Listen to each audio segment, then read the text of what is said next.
Hi guys. Tonight we drift together into a frost-blue dawn, where the world feels both impossibly wide and strangely close, as if snow has tucked everything under a single pale blanket. You stand there in second-person stillness, your breath rising in soft grey wisps that curl and vanish before your eyes, leaving you wondering just for a second how American Indian families once survived mornings exactly like this. With temperatures so low, you probably won't survive this without a good sense of humor and at least 3 layers of fur. The sky stretches overhead in icy silence, but the land hums with old footsteps, old choices, and old endurance. So, before you get comfortable, take a moment to like the video and subscribe, but only if you genuinely enjoy what I do here. And while you're settling in, tell me where you're watching from and what time it is for you right now. Now, dim the lights. You take your first step across ancient snowfields, and the cold grates against your lungs in a way that feels almost personal. It's the kind of chill that bites rather than whispers. But that's how winter opens in these northern homelands, with a test. Not a cruel one, just firm, like nature raising an eyebrow to see what you're made of. A mainstream historical fact slips quietly into your awareness here. Many indigenous nations across North America developed winter migration patterns long before European arrival, shifting camps to safer ground or richer hunting zones as temperatures dropped. But out here, walking through this softly glowing dawn, it doesn't feel like a textbook note. It feels like instinct, your instinct telling you to move toward shelter before your eyelashes freeze together. Snow creaks under your feet in that oddly satisfying way, a sound that is half crunch, half sigh. Even though your fingers tingle with cold, there's a strange peace in the way the land refuses to hurry. Every drift and shadow looks carefully placed, as if winter is the world's slowest and most dramatic interior designer. Somewhere to your left, a crow complains with a hoarse call, reminding you that even in the deep freeze, someone always has commentary.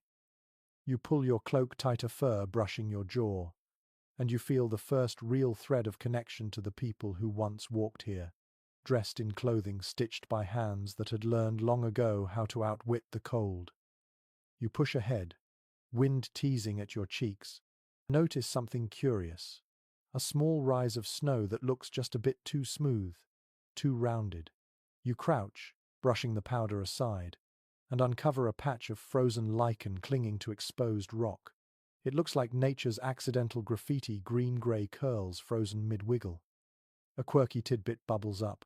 Some northern nations once used crushed lichen not just for food in emergencies but also as insulation in winter boots, a sort of prehistoric sock liner that worked shockingly well. You wiggle your toes at the idea, wondering why modern stores didn't jump on the concept. Now, with all natural lichen comfort, might not be a bestseller, sure, but you never know. Your breath settles into a rhythm with your steps as you crest a small ridge. Beyond it, a valley unfurls a white mirror of rolling hills, flecked with the darker silhouettes of spruce. Their branches sag under the weight of last night's snowfall, like elders sitting in quiet meditation. You pause, letting the sight fill you, because in this second-person story, you don't rush. Out here, rushing is how you end up stepping onto a snow crust that collapses right through to your knees. And honestly, you've already had enough cardio for one morning. As you descend into the valley, you try to imagine what life would feel like if this frozen world wasn't just a scenic adventure, but your yearly reality. You picture families moving in quiet lines, sleds creaking softly, children bundled so completely that their only visible features were playful eyes and the occasional runaway mitten. Snow would be both ally and adversary. It muffles sound, making travel stealthy.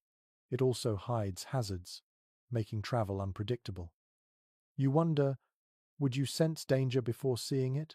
Would you trust the firmness of a shadowed drift? Would your ears pick up the subtle tonal differences between safe snow and you've made a terrible mistake snow? The cold sharpens your senses until every sound feels amplified. The brush of wind against your hood, the distant crackle of a frozen tree splitting under its own weight, Even your heartbeat feels louder in your ears. You're not alone, though, and you wouldn't have been alone historically either. Families move together, supporting one another through skill sharing and preparation that often span generations. Historians still argue whether some communities maintained strictly structured winter roles, hunters, gatherers, firekeepers, or whether families adapted more fluidly based on who was healthiest, who was skilled, and who simply had the energy that day.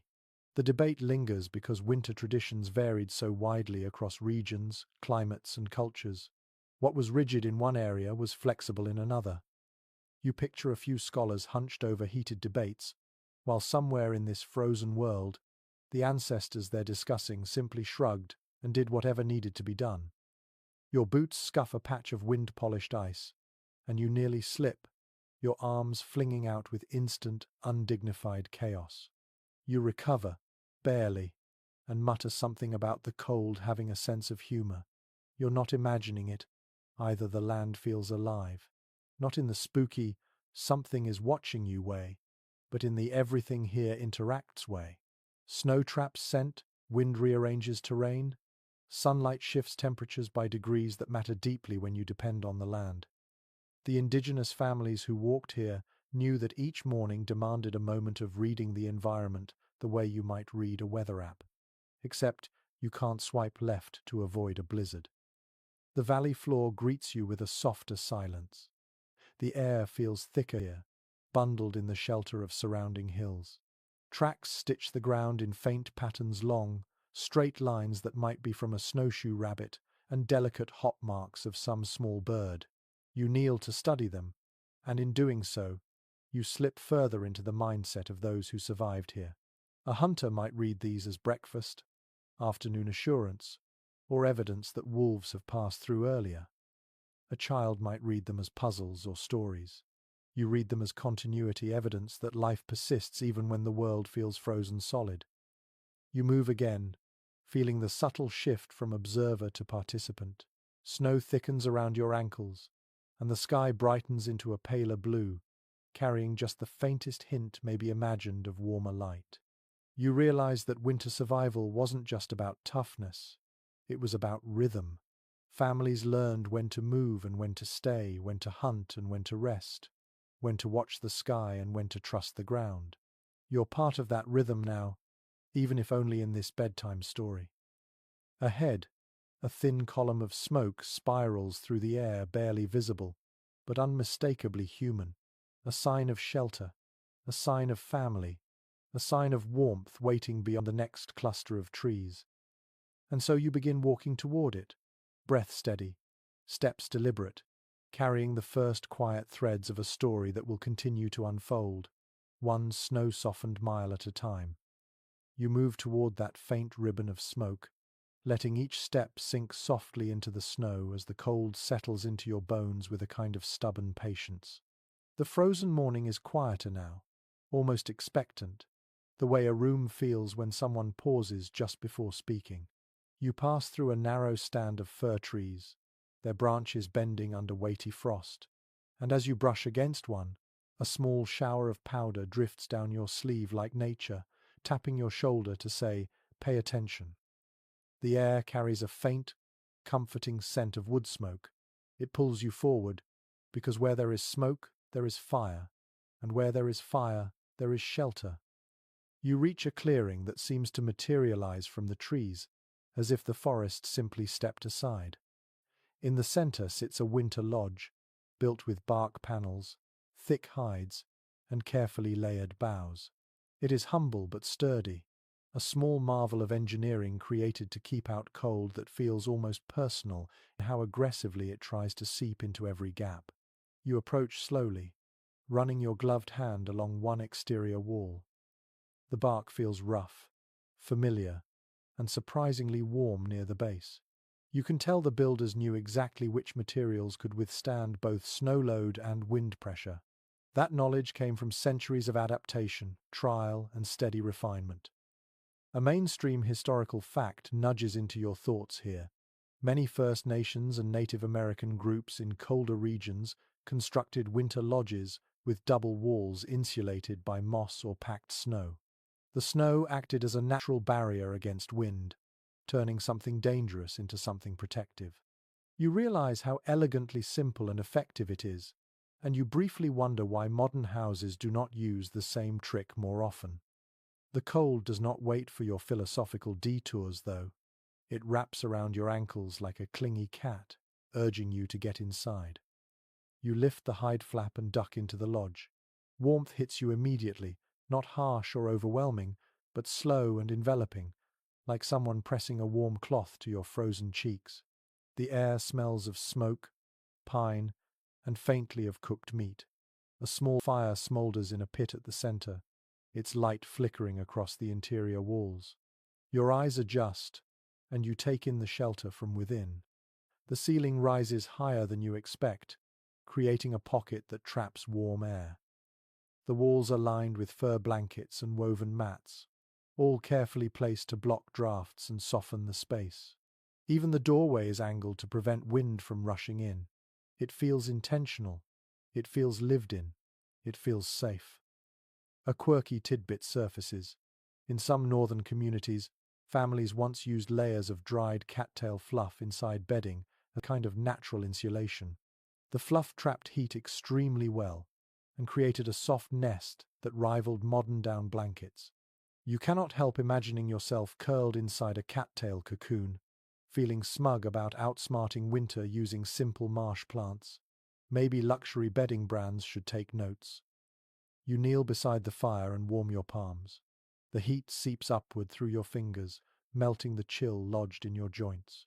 Quiet fills the lodge, not the cold, empty quiet of the outdoors, but a fuller one, shaped by crackling flames and soft breathing. You imagine families gathering here after long days, shedding ice from their boots, shaking off snow like dogs, lighting the space with laughter, plans, or the comfortable silence of people who trust one another completely. You notice the construction again. The inner supports are lashed together with rawhide strips. The bark walls are angled slightly inward near the top. There is a small vent above the fire, and yet almost no smoke hangs in the air. Every piece of the structure works in harmony with the others. Historians still argue whether certain winter lodge designs were strictly regional innovations, or whether knowledge passed more widely between nations across trade routes. Some claim independent invention. Others insist cultural exchange played a larger role. You simply sit here in the warmth and appreciate how well it works, whether born from one mind or many. Your eyes drift to a bundle of tools resting near the far wall. An ice scraper made from caribou bone, a wooden scoop carved so smoothly it shines in the firelight, a pair of snow goggles crafted from birch with narrow slits to reduce glare. You pick one up. The surface is polished by many hands. It feels warm despite being wood.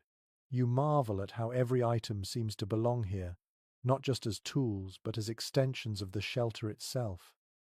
This lodge is not a house in the modern sense. It is a living system, an ecosystem shaped by human hands and environmental wisdom. The fire pops, sending a tiny ember dancing upward. It fizzles against the vent before disappearing. You inch closer, letting the warmth soak deeper, imagining what it would feel like to live through endless winter nights in such a place. You can almost hear children whispering stories from their blankets, parents mending clothing, elders humming soft songs that blend with the crackling fire. Your gaze shifts to the entrance flap. It moves gently with each current of air. Outside, daylight brightens, but the cold waits patiently. It always does. Winter is not aggressive. Winter is consistent, persistent, unapologetic. Families survive not by fighting it, but by understanding it, by shaping their homes to its rhythms, its temperatures, its moods. You think about how this shelter did not appear overnight. Every tree used in its construction was chosen with care. Bark panels were stripped during the warm months when they were flexible. Poles were cured for strength. Moss or grasses were gathered long before snow fell, dried, and stored for insulation. The lodge represents months of preparation for a season that demands respect. You feel that respect now, sitting in the dim glow, hands wrapped around your own warming breath. The crackle of the fire softens. You rise slowly and trace the wall with your fingertips. The smoothness of worn hide, the ridges of sown bark, the faint scent of pine pitch sealing gaps. Every choice here holds intention. Every detail helps families not only survive but live. There is comfort here. There is resourcefulness. There is ingenuity wrapped in simplicity. You step outside again, not because you want to leave the warmth, but because the story pulls you forward. The cold greets you immediately, but something has shifted. Shelter teaches confidence. Warmth teaches perspective. You now understand that winter is not an enemy. It is a teacher. It tests you, yes, but it also rewards preparation, creativity, and community. As you walk away from the lodge, the smoke curls behind you in a lazy spiral. You follow a new path leading deeper into the snowy world, toward families gathering by firelight, toward shared stories and quiet resilience, letting the shelter remain behind you like a promise that warmth can be shaped from even the harshest cold. You follow the narrow trail leading away from the winter lodge, your steps slow and deliberate as cold light filters through stands of snow-weighted branches. The air shifts as you move, taking on a warmer tint from the smoke that lingers on your clothing. Ahead, a faint glow pulses from behind a cluster of spruce trees. You know instinctively that the heart of winter survival is not only sturdy shelter, but also the way families gather around firelight, each flame stitching people together just as surely as thread binds hide. When you part the branches, you find a small winter camp nestled quietly in the hollow of a hill. A low fire crackles at its center, sending sparks upward, like tiny fire spirits on their own midnight errands. A semicircle of log seats surrounds it, worn smooth by countless hands and countless nights. You step closer, and the warmth greets your shins, rising in gentle waves, easing stiffness from your joints. For a moment, your whole body relaxes, as if winter finally loosened its grip. You lower yourself onto one of the logs. The wood is chilled, but the fire offsets it with a steady heat that feels almost affectionate. Sitting here, you notice how families once formed a constellation around their fires. Parents mended clothing, children whispered jokes, elders traced memories with slow hands. Firelight softened everything. Harsh lines faded, worries dimmed. Even exhaustion took on a manageable shape in the glow. A detail clearly noted in historical accounts surfaces gently. Many indigenous families not only cooked around the winter fire but also used it as the central gathering place for decision-making and daily teaching. The fire was less a tool and more a social anchor, a hearth that shaped rhythm and routine. As you sit watching the flames wiggle in the cold air, you feel that truth settle inside you. The fire is not simply warmth, it is structure, it is belonging. Your eyes drift toward a pot hanging over the embers. The steam rising from it smells faintly of roots, dried berries, and something savory you cannot quite name. The aroma wraps itself around your senses like a soft scarf. You imagine young ones leaning in, guessing what stew might be ready that night. Sometimes winter stews carried surprises. An uncommon ingredient here, a bit of frozen meat preserved since early autumn, or perhaps a handful of summer herbs that someone cleverly stored. A curious little piece of cultural trivia slips into your mind. Some northern communities threw a single heated stone into a pot of stew when ingredients were scarce, believing the stone shared the memory of richer meals cooked before. You smile at the thought. Whether symbolic or simply practical, it feels like something you would try if winter pressed you too tightly. The flames snap, scattering a few sparks onto the packed snow. Shadows dance across the camp, sliding over tree trunks and bare branches. It creates the illusion that the forest itself is breathing slowly in sync with the fire. You shift your hands toward the flame and tilt your head, listening for what stories might have lived here. Families told tales to pass long nights, but also to pass knowledge. Stories explained why certain animals were respected, why certain stars guided hunters home, how to read signs in snow without overthinking. In the glow of fire, knowledge did not feel like work. It felt like conversation between generations. A question flickers through your mind, soft and hesitant. How did families maintain harmony during such long, close quarters in winter months? Days were short, nights were long, food was limited, cold pressed into every crack. Yet accounts from oral histories show a remarkable level of cooperation. People moved with patience, each role understood and supported, not because things were easy, but because surviving the frozen wilderness required harmony the way a drum requires resonance. You absorb that lesson while staring at the fire. Survival was communal, never isolated. You look toward the edge of the camp. A few drying racks stand beside a cedar tree. Strips of smoked meat hang neatly in rows, darkened by fire and time. Each piece represents effort from earlier seasons. Every harvest had to stretch through the cold months. Families prepared caches of dried fish, smoked venison, roasted nuts, stored roots, and more. Your stomach gives a quiet nudge, reminding you that while this is only a bedtime story for you, hunger would have been a constant companion for those who lived the real version. Winter demanded forethought as much as courage. Close to the drying racks, you notice a small basket woven from reeds. Inside rests a bundle of herbs, brittle yet aromatic. The scent drifts into the air, earthy and calming.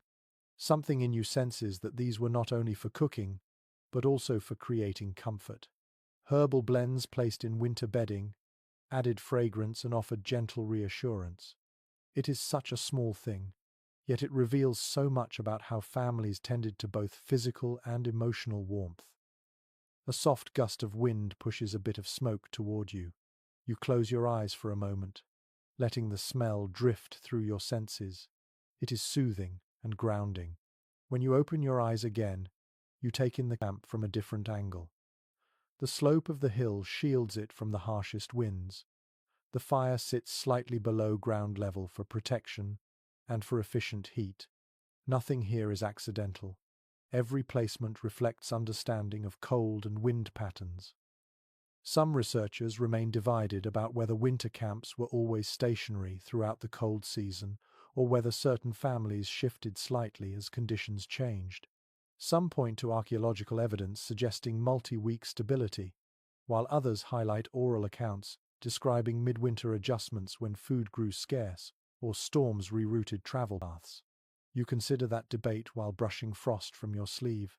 The truth might be somewhere in between. Flexibility was likely the true tradition. People moved when necessary, stayed when possible, adapted when forced, and rested when nature allowed it. You lean back and let the fire's glow warm your face. It creates the illusion of thawing the very air between you and the forest. Snowflakes drift from the treetops in slow spirals, each one catching the firelight for a brief, delicate second before settling quietly on the ground. Watching them fall feels strangely hypnotic. They remind you that winter is not just danger. It is beauty too, beauty that flourishes quietly, even in difficult places. Sitting here, you start to understand the emotional resilience required to face months of cold. Families leaned on stories, small comforts, shared meals, and the steady glow of firelight. They created warmth with more than fire. They created it with connection.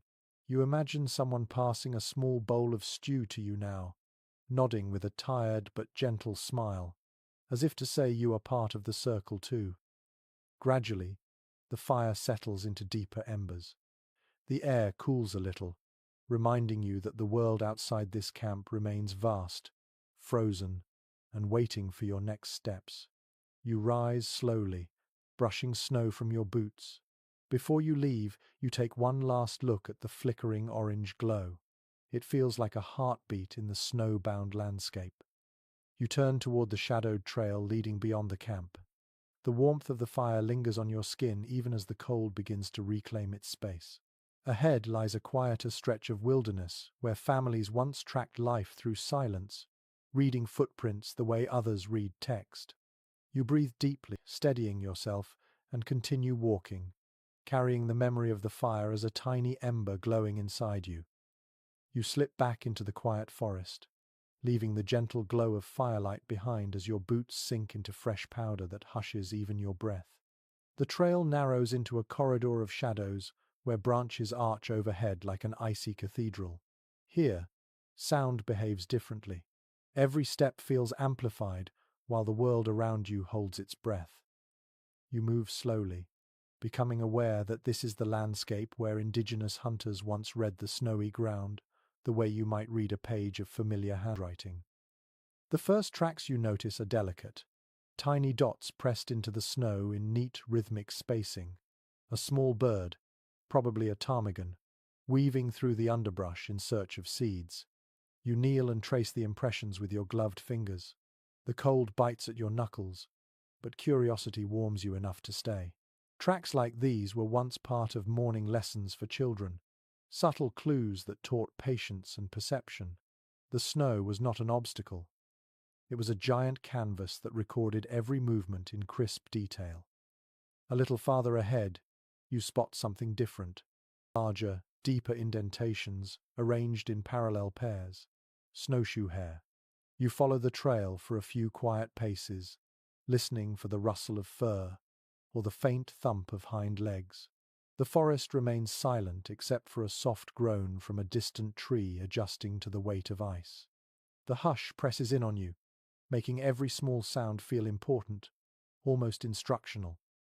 You realize how much attention winter demands, how easily a missed detail could mean losing the trail of a meal or overlooking the warning signs of a predator.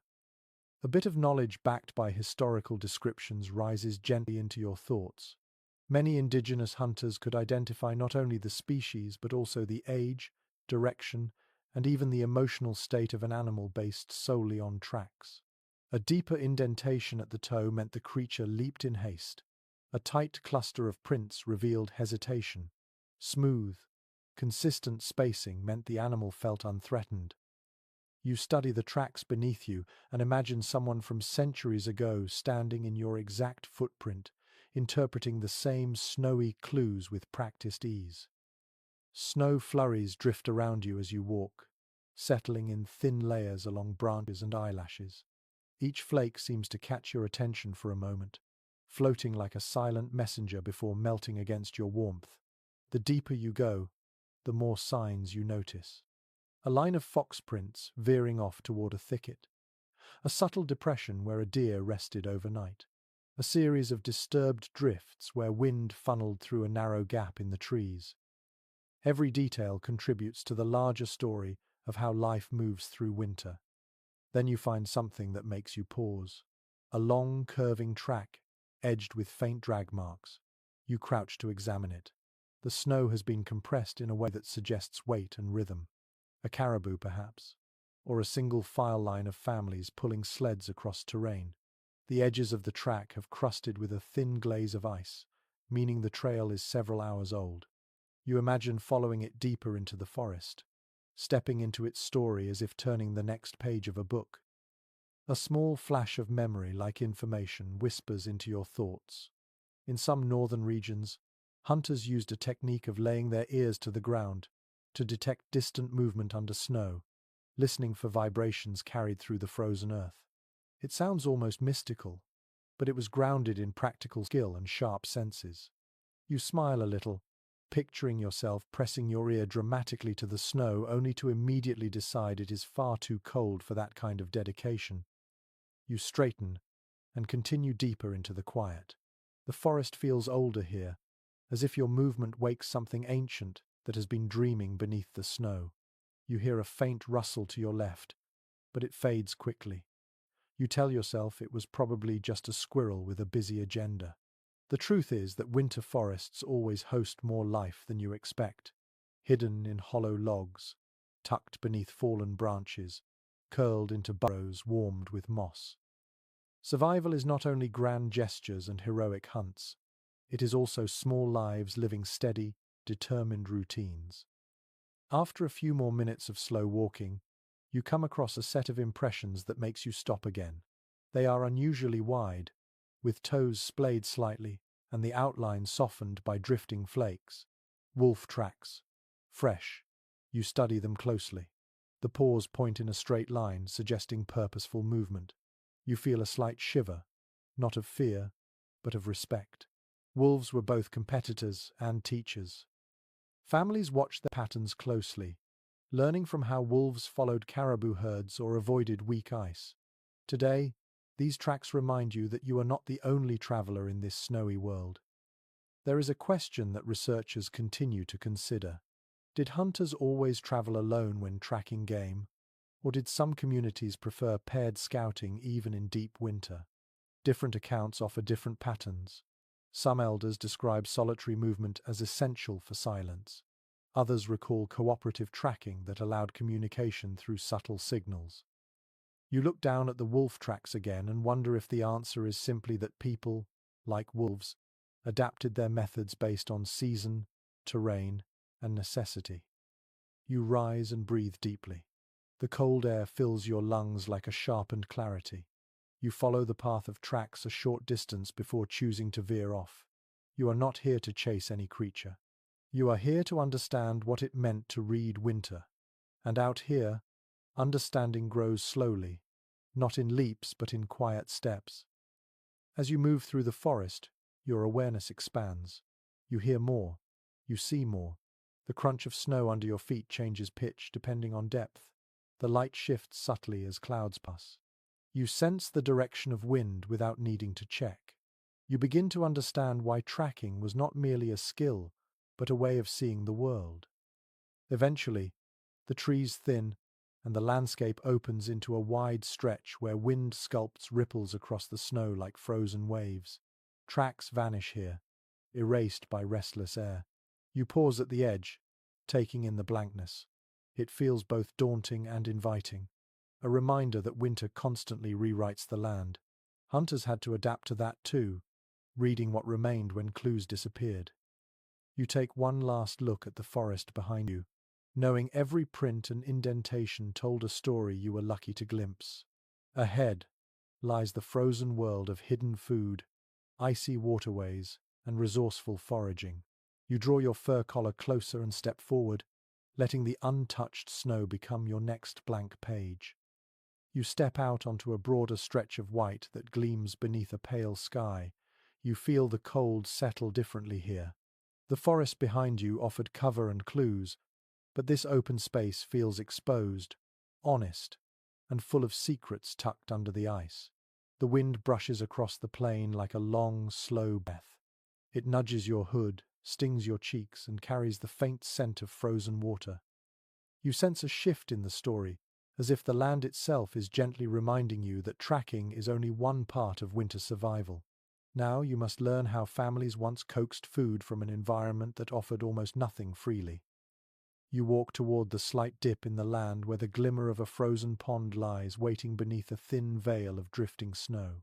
The surface looks polished and still. You crouch by the edge and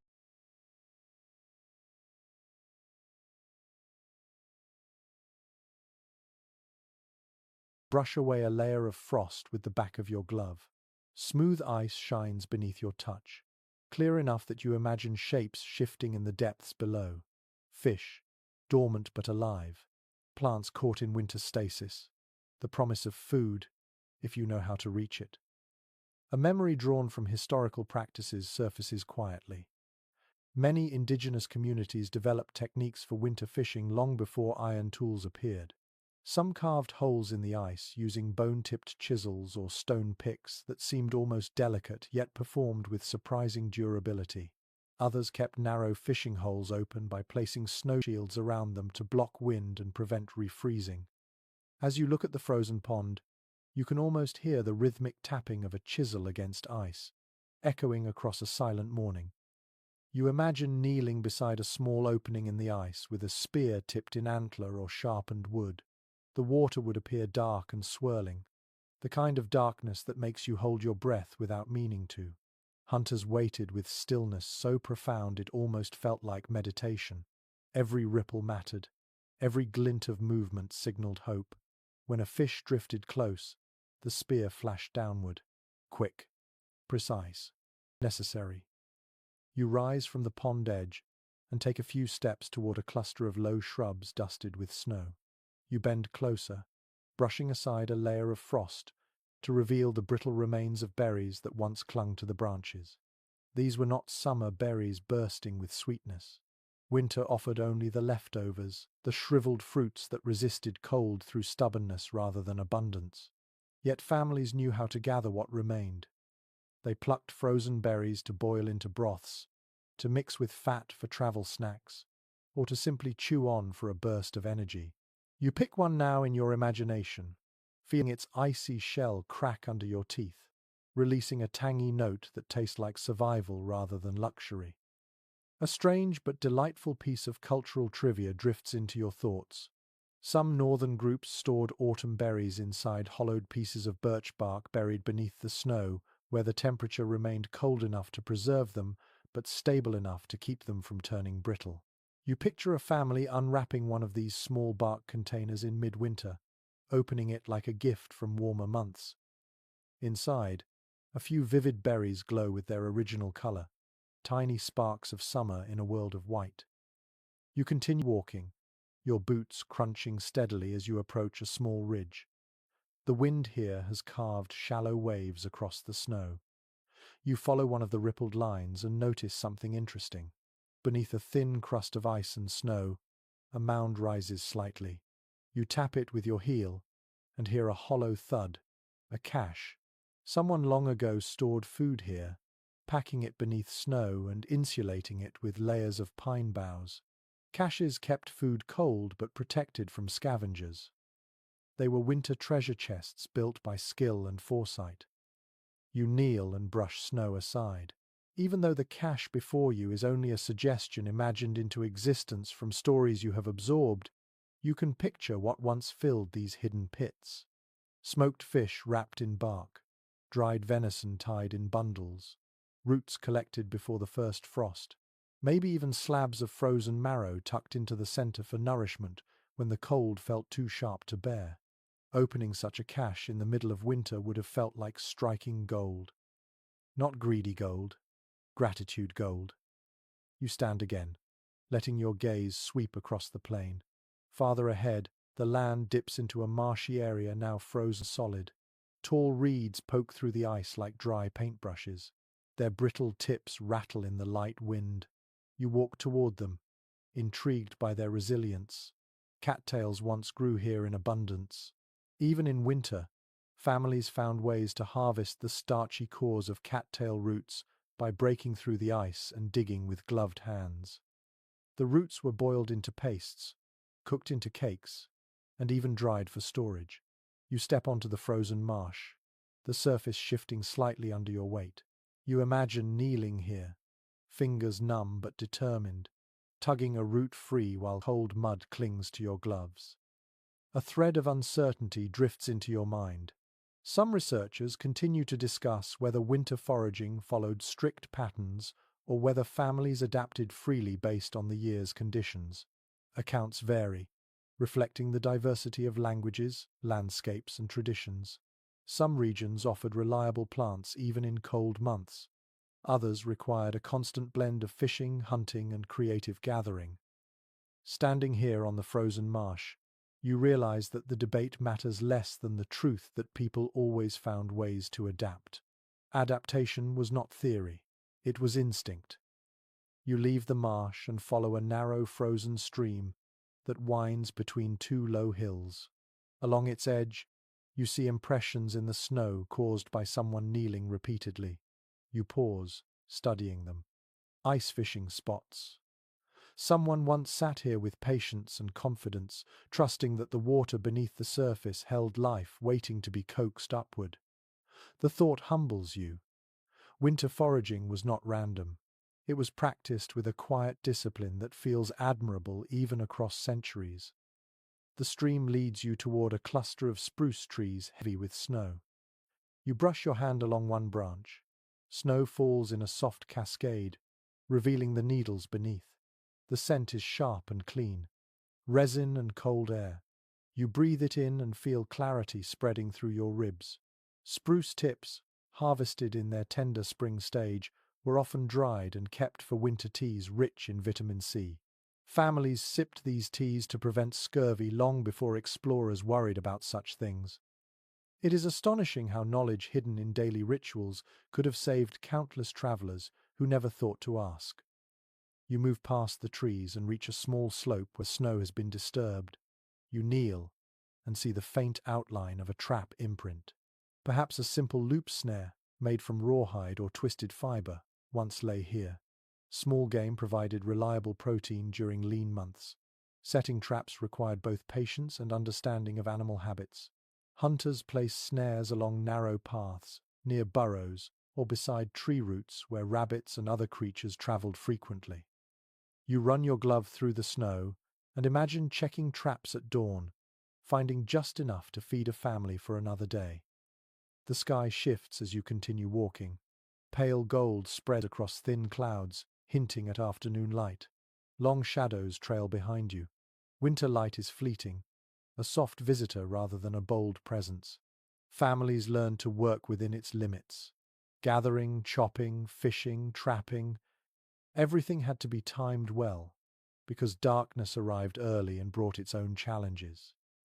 You approach a stand of birch trees with pale trunks that glow against the snow. Birch bark provided more than building material. It burned quickly even when damp, making it essential for starting fires in cold months. It also carried natural oils that resisted rot, allowing families to fashion containers for storing winter foods. You peel a tiny strip of bark from a fallen piece and examine its layered texture. It feels light and unexpectedly strong, like something designed specifically for human hands. As you stand there, breathing in the crisp scent of birch, you sense that winter foraging is not simply about finding food. It is about cultivating a relationship with the land where nothing is wasted. Every part of a plant, every scrap of a root, every fish pulled from under the ice. Survival is not a conquest, it is a conversation. And your conversation with the land is not finished. Ahead, the horizon gleams with a new promise. Families once clothed themselves in warmth shaped from seasons past. The frozen wilderness demands protection, and you are about to step into a world of furs, hides, and craftsmanship that turned cold into comfort. You step away from the birch trees and follow the quiet slope downward until the forest gathers close again, its shadows stretching long fingers across the snow. The air changes here. It feels thicker, softer, as if every sound is bundled under layers of silence. You sense you are walking into a place where warmth is crafted rather than found, where families shaped protection with patient hands long before winter had the chance to bite. The trail bends slightly, leading you toward a small clearing. Hanging from a sturdy spruce branch is a cured hide swaying gently in the cold breeze. Its surface gleams faintly, smooth in some places and textured in others, like a map of past seasons. Someone once scraped and stretched it with meticulous care, softening it until it became supple enough to wrap around a body. You stop before it, imagining the hours of labor that transformed raw skin into something warm enough to keep life steady through frozen months. You run your glove across the hide. It creaks quietly. You feel a softness beneath the firmness, the kind of softness that comes only from repeated handling, from experienced fingers smoothing and working the material until it responds like fabric. Many indigenous communities developed a deep mastery of hide preparation. One grounded detail that historians have recorded is that brain tanning, a method using the natural oils found in animal brains, produced remarkably soft and durable leather. The process required soaking, stretching, smoking, and endless patience, transforming a simple hide into a garment capable of shrugging off winter itself. You picture someone kneeling by a rack, stretching a newly cleaned hide with a bone scraper shaped like a crescent. The tool glides across the surface in rhythmic strokes. A fire burns nearby, sending up lazy curls of smoke that will later infuse the hide, giving it flexibility and a smell that lingers for years. The work is steady and calm, almost meditative. Even children would help, learning how to recognize when a hide was ready for the next step. This was not simply craft. It was heritage passed through hands rather than words. A small mound of snow catches your attention. You brush it aside and discover a bundle of furs half buried for storage. You unfold one cautiously. It is thick and plush, with guard hairs shimmering like frost lit by starlight. Perhaps it once belonged to a wolf or a lynx, animals whose winter coats were dense with warmth. You pull it gently across your shoulders and feel the instant transformation. The cold still nips your nose and cheeks, but your core relaxes under the weight of the fur. You suddenly understand why so many winter garments were layered rather than relying on a single piece. Warmth comes from creating small pockets where air settles and insulates, a natural collaboration between body and clothing.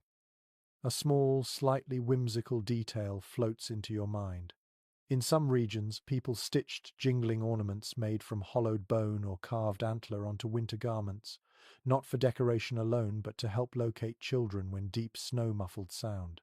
Imagine tiny bells softly chiming through snowfall, a gentle reassurance that the little wanderers were not far. The idea warms you unexpectedly, a reminder that survival was not only serious work but also full of tender creativity. You continue walking, carrying the fur across your arms. Ahead, a partially constructed winter parka rests on a wooden frame. The seams are fine and tight. Strips of sinew, carefully twisted and dried, hold the pieces together with a strength that rivals modern thread. You touch one seam and marvel at how precise it is. The person who stitched this knew exactly how to align fibers so that the final garment would withstand wind that feels sharp enough to carve stone. Some researchers still discuss the origins of certain stitching patterns found in winter garments across different regions. Were the similarities evidence of shared ancestry, traveling artisans, or simply nature guiding people toward the most efficient design? The debate has never reached full agreement, a reminder that winter clothing, like winter survival, was shaped by countless individual and communal choices layered over centuries. You pick up a pair of boots resting beside the frame. They are lined with fur turned inward, soft enough to cradle bare feet. The outer layer is tougher, likely made from moose hide or caribou leather. You slip your hand inside and feel warmth cling instantly to your skin. In some northern communities, families tucked dried moss inside boots to absorb moisture and maintain insulation. You can almost feel the gentle cushioning of that moss now, a surprising comfort in a world that seems built from ice. As you turn the boots in your hands, you notice how the soles are slightly curved. They seem designed to glide across snow rather than sink into it. Every detail serves a purpose. Protect the foot, keep warmth in, shed snow efficiently. Nothing about these garments is accidental. Winter demands intention with every stitch, every cut, every choice. You drape the boots over your arm and move deeper into the clearing. A long coat hangs from a wooden peg driven into a tree trunk. The coat is adorned with small quillwork patterns made from dyed porcupine quills pressed into softened hide. The colors have faded slightly, but the design remains intricate. These patterns are more than decoration. They can mark family lineage, convey stories, or simply reflect an artist's joy in adding beauty to necessity. You trace one pattern with your fingertip, feeling the subtle ridges. The coat carries warmth, protection, and identity all at once. You pause and look around.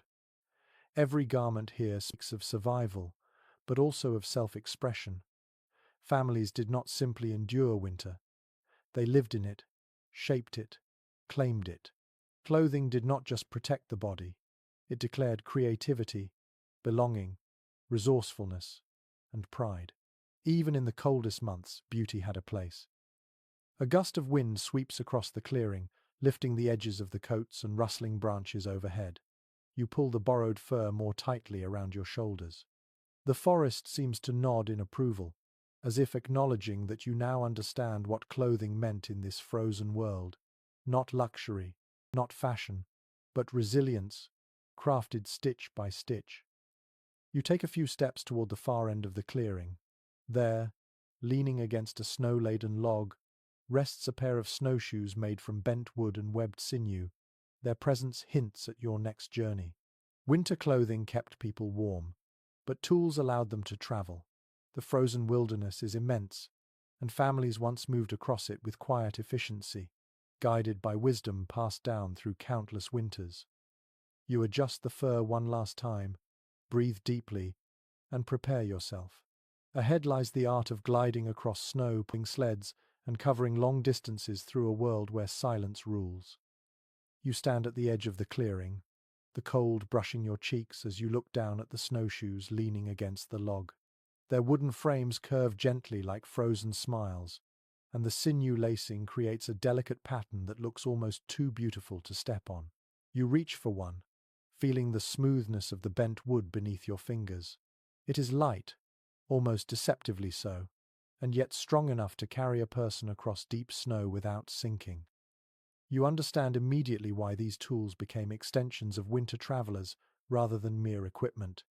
You slip your foot into the binding. The fit is snug but forgiving. When you test your weight, the snow beneath you holds firm. Your other foot slides into its snowshoe, and suddenly you feel different, taller, as if the earth has risen to meet you halfway. You take your first step. The snowshoe glides smoothly across the powder, distributing your weight in a way that feels almost like floating. Your next step is even easier. Soon you find yourself moving with a rhythm that feels natural, as though you have done this 100 times before. A detail drawn from historical accounts drifts into your mind. Many indigenous nations crafted snowshoes that were distinct in shape and purpose. Some were long and narrow for speed across open terrain. Others were wide and rounded for maneuvering through dense forest. Still, others had long pointed tails to stabilize movement. The diversity reflected not only creativity, but also a deep understanding of each region's wind, snow type, and landscape. You glance at your own pair and realize how carefully every bend and weave must have been calculated. You glide forward through the trees. The sensation is strange at first, almost like walking on the surface of a frozen cloud. The snow shifts beneath you, yet you remain suspended. This is winter travel as it was meant to be. Quiet, graceful, efficient. You sense how families once moved along these same routes carrying supplies, leading children, guiding sleds pulled by dogs or by sheer human strength. Long journeys that would exhaust you on foot become gentle progressions when aided by proper tools. The forest thins ahead, revealing a wide path flattened by years of seasonal movement. You follow it, noticing how the snowshoe tracks you leave behind form elongated impressions that echo ancient patterns. The trail curves slightly toward a cluster of small hills, where the wind whistles faintly between ridges. You stop for a moment to feel the direction of the breeze. Winter travelers could read winds almost like language.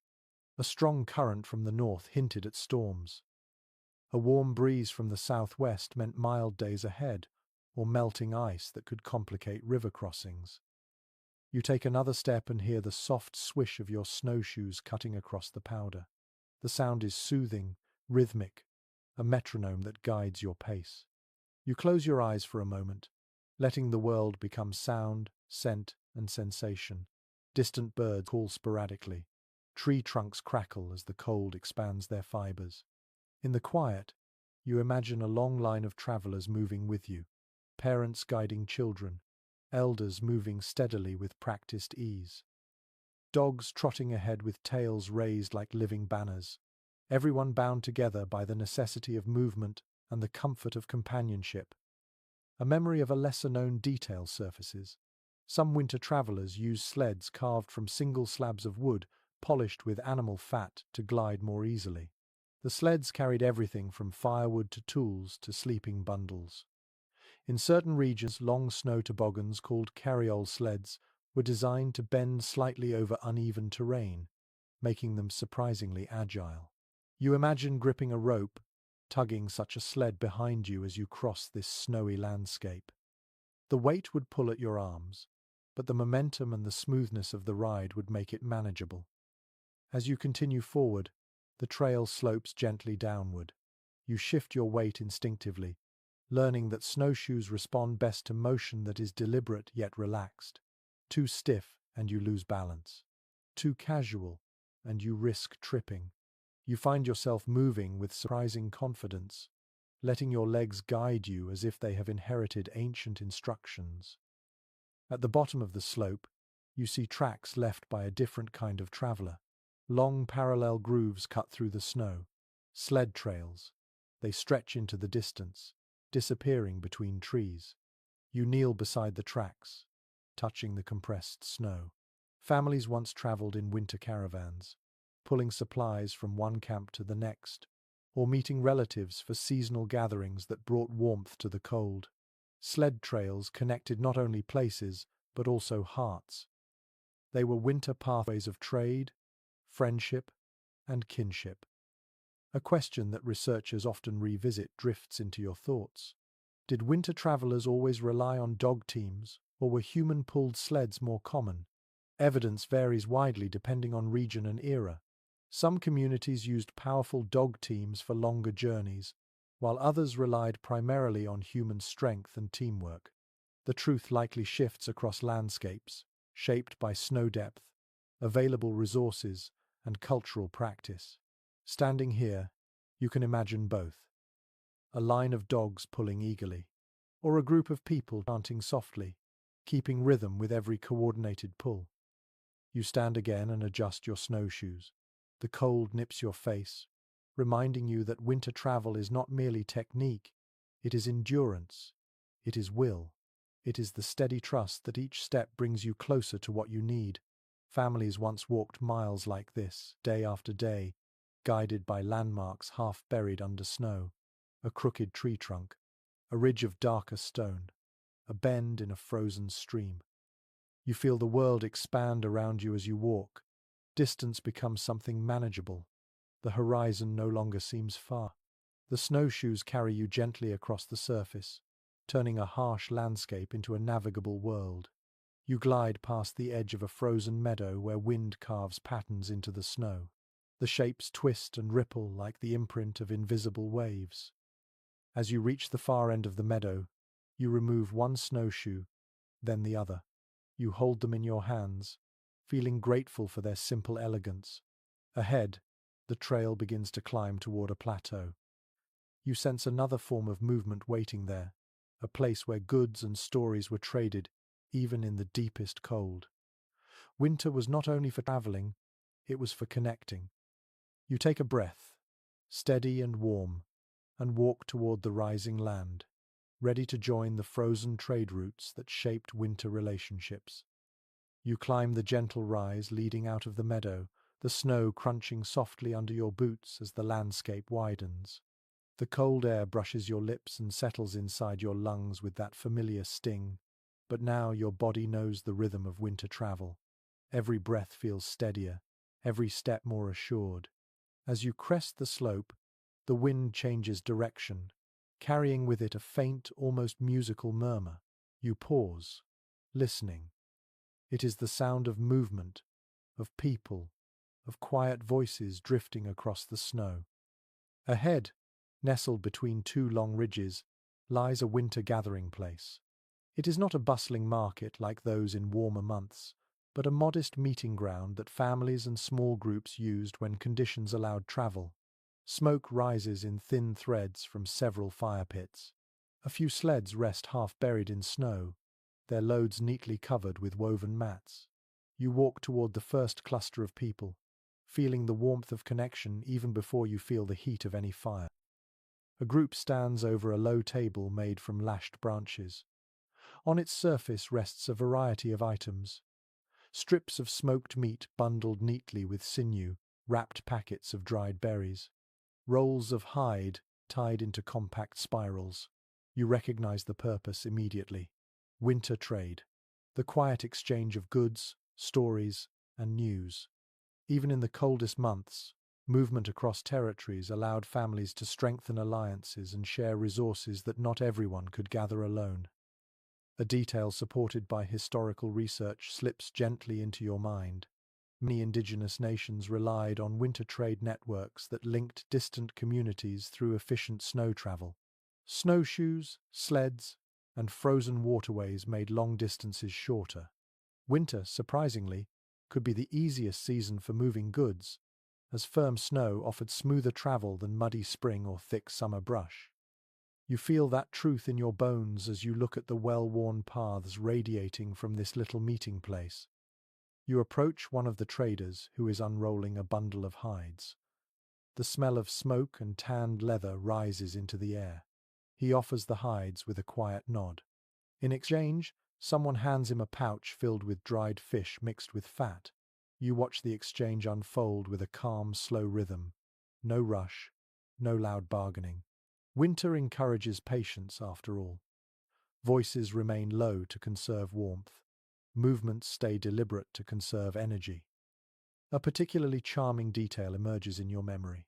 Some families traveling to winter gatherings carried small carved tokens or beadwork pieces, meant not for trade but as gestures of goodwill. These tokens acted as reminders of relationships, tiny gifts slipped into hands with no expectation except continued friendship. You imagine one of those tokens now, a little bone carving of an animal, cool to the touch but warm with intention. You wander through the clearing. People stand in small groups, sharing stories along with goods. A traveler describes the thickness of lake ice farther north. Another speaks of a herd of caribou spotted days earlier. News travels differently in winter. It is not shouted. It is shared gently, like passing a fragile object hand to hand. Near one fire, an elder warms their hands while speaking softly to a younger traveler. You glance their way, pretending not to listen but absorbing the tone. The words flow like slow water, carrying guidance shaped by decades of winter journeys. In some regions, elders taught specific winter trade customs to younger generations, ensuring respectful exchange that honored boundaries and traditions. You sense that happening here now, quietly, with the snow absorbing every syllable. You move toward another group gathered around a sled loaded with long bundles. Someone unties a covering, revealing carved tools fashioned with careful skill. Ice picks, scrapers, long-handled spoons, and fishing lures shaped from bone or antler. The craftsmanship makes you pause.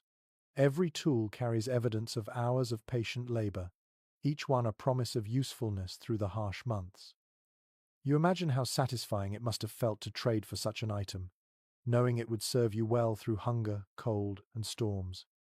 You also notice bundles of herbs tied with thin strips of bark. Their scent drifts faintly in the cold air. Winter medicine traveled along these routes too.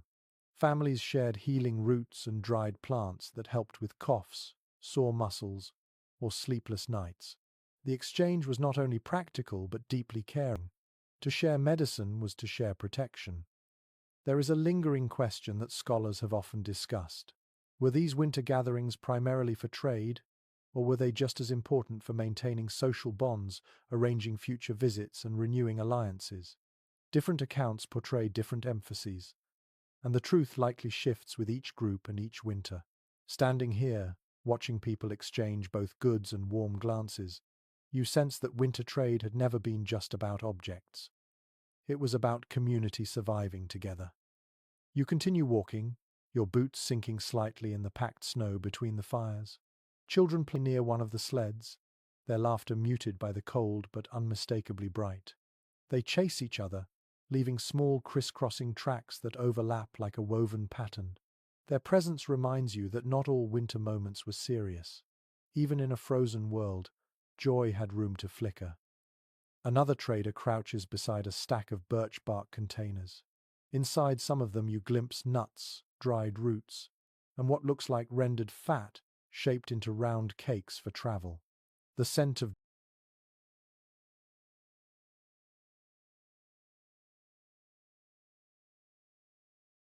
dried fish hangs in the air. A pot simmering nearby whispers with bubbles as steam curls upward, carrying the fragrant promise of winter stew. You step closer to the pot, letting the warmth of the fire brush your face. Someone ladles broth into a wooden cup and hands it to you with a small smile. You cradle the cup, feeling the heat seep into your gloves. The first sip warms you from the inside, a brothy mixture of fish, roots, and herbs that tells a story of careful storage and wise use of resources. As you stand there, sipping the steaming broth, You realize that winter trade is not just an exchange of objects or information, it is an exchange of encouragement, of reassurance, of human presence in a landscape that sometimes feels too vast. You finish the cup, hand it back with gratitude, and step aside to watch the bustle continue. Eventually, the meeting ground grows quieter as people begin to pack their sleds. The sky has shifted toward a deeper shade. Snow clouds gather on the horizon. You sense that it is time for the travelers to move again before the weather closes in.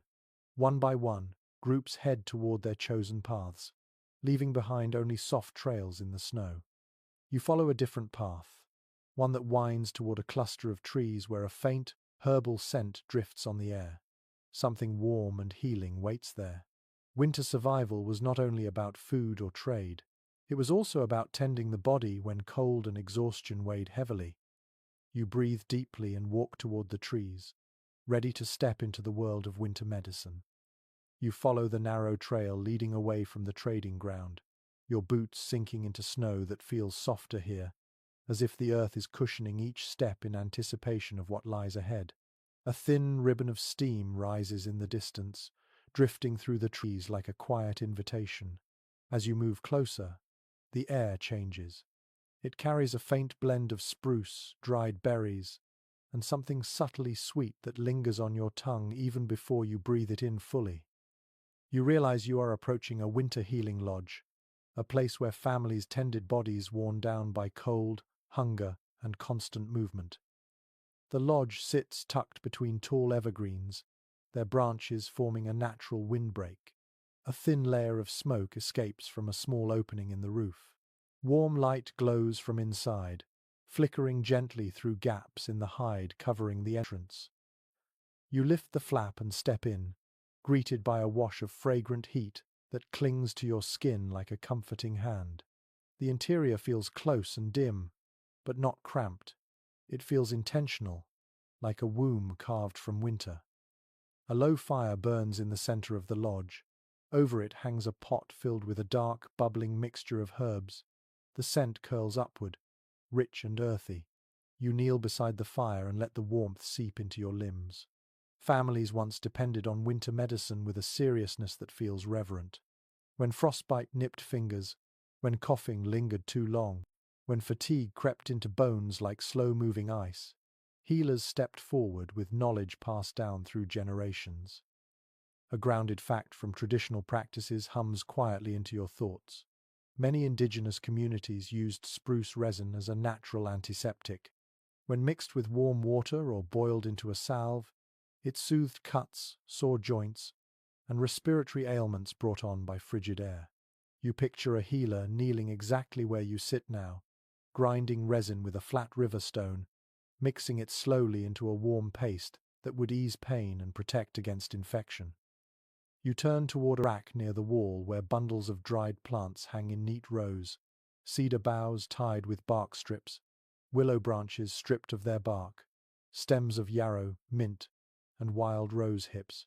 You run your fingers along one of the bundles and feel its brittle texture. Each plant carries its own quiet power. Some ease the stomach, some warm the blood.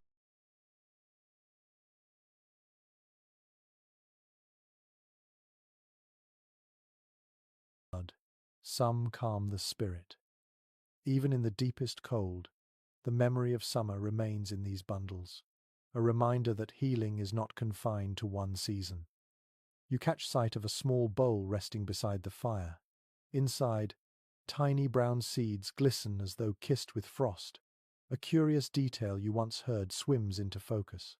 In some regions, people chewed the seeds of wild bergamot or sage to relieve sore throats caused by dry winter air.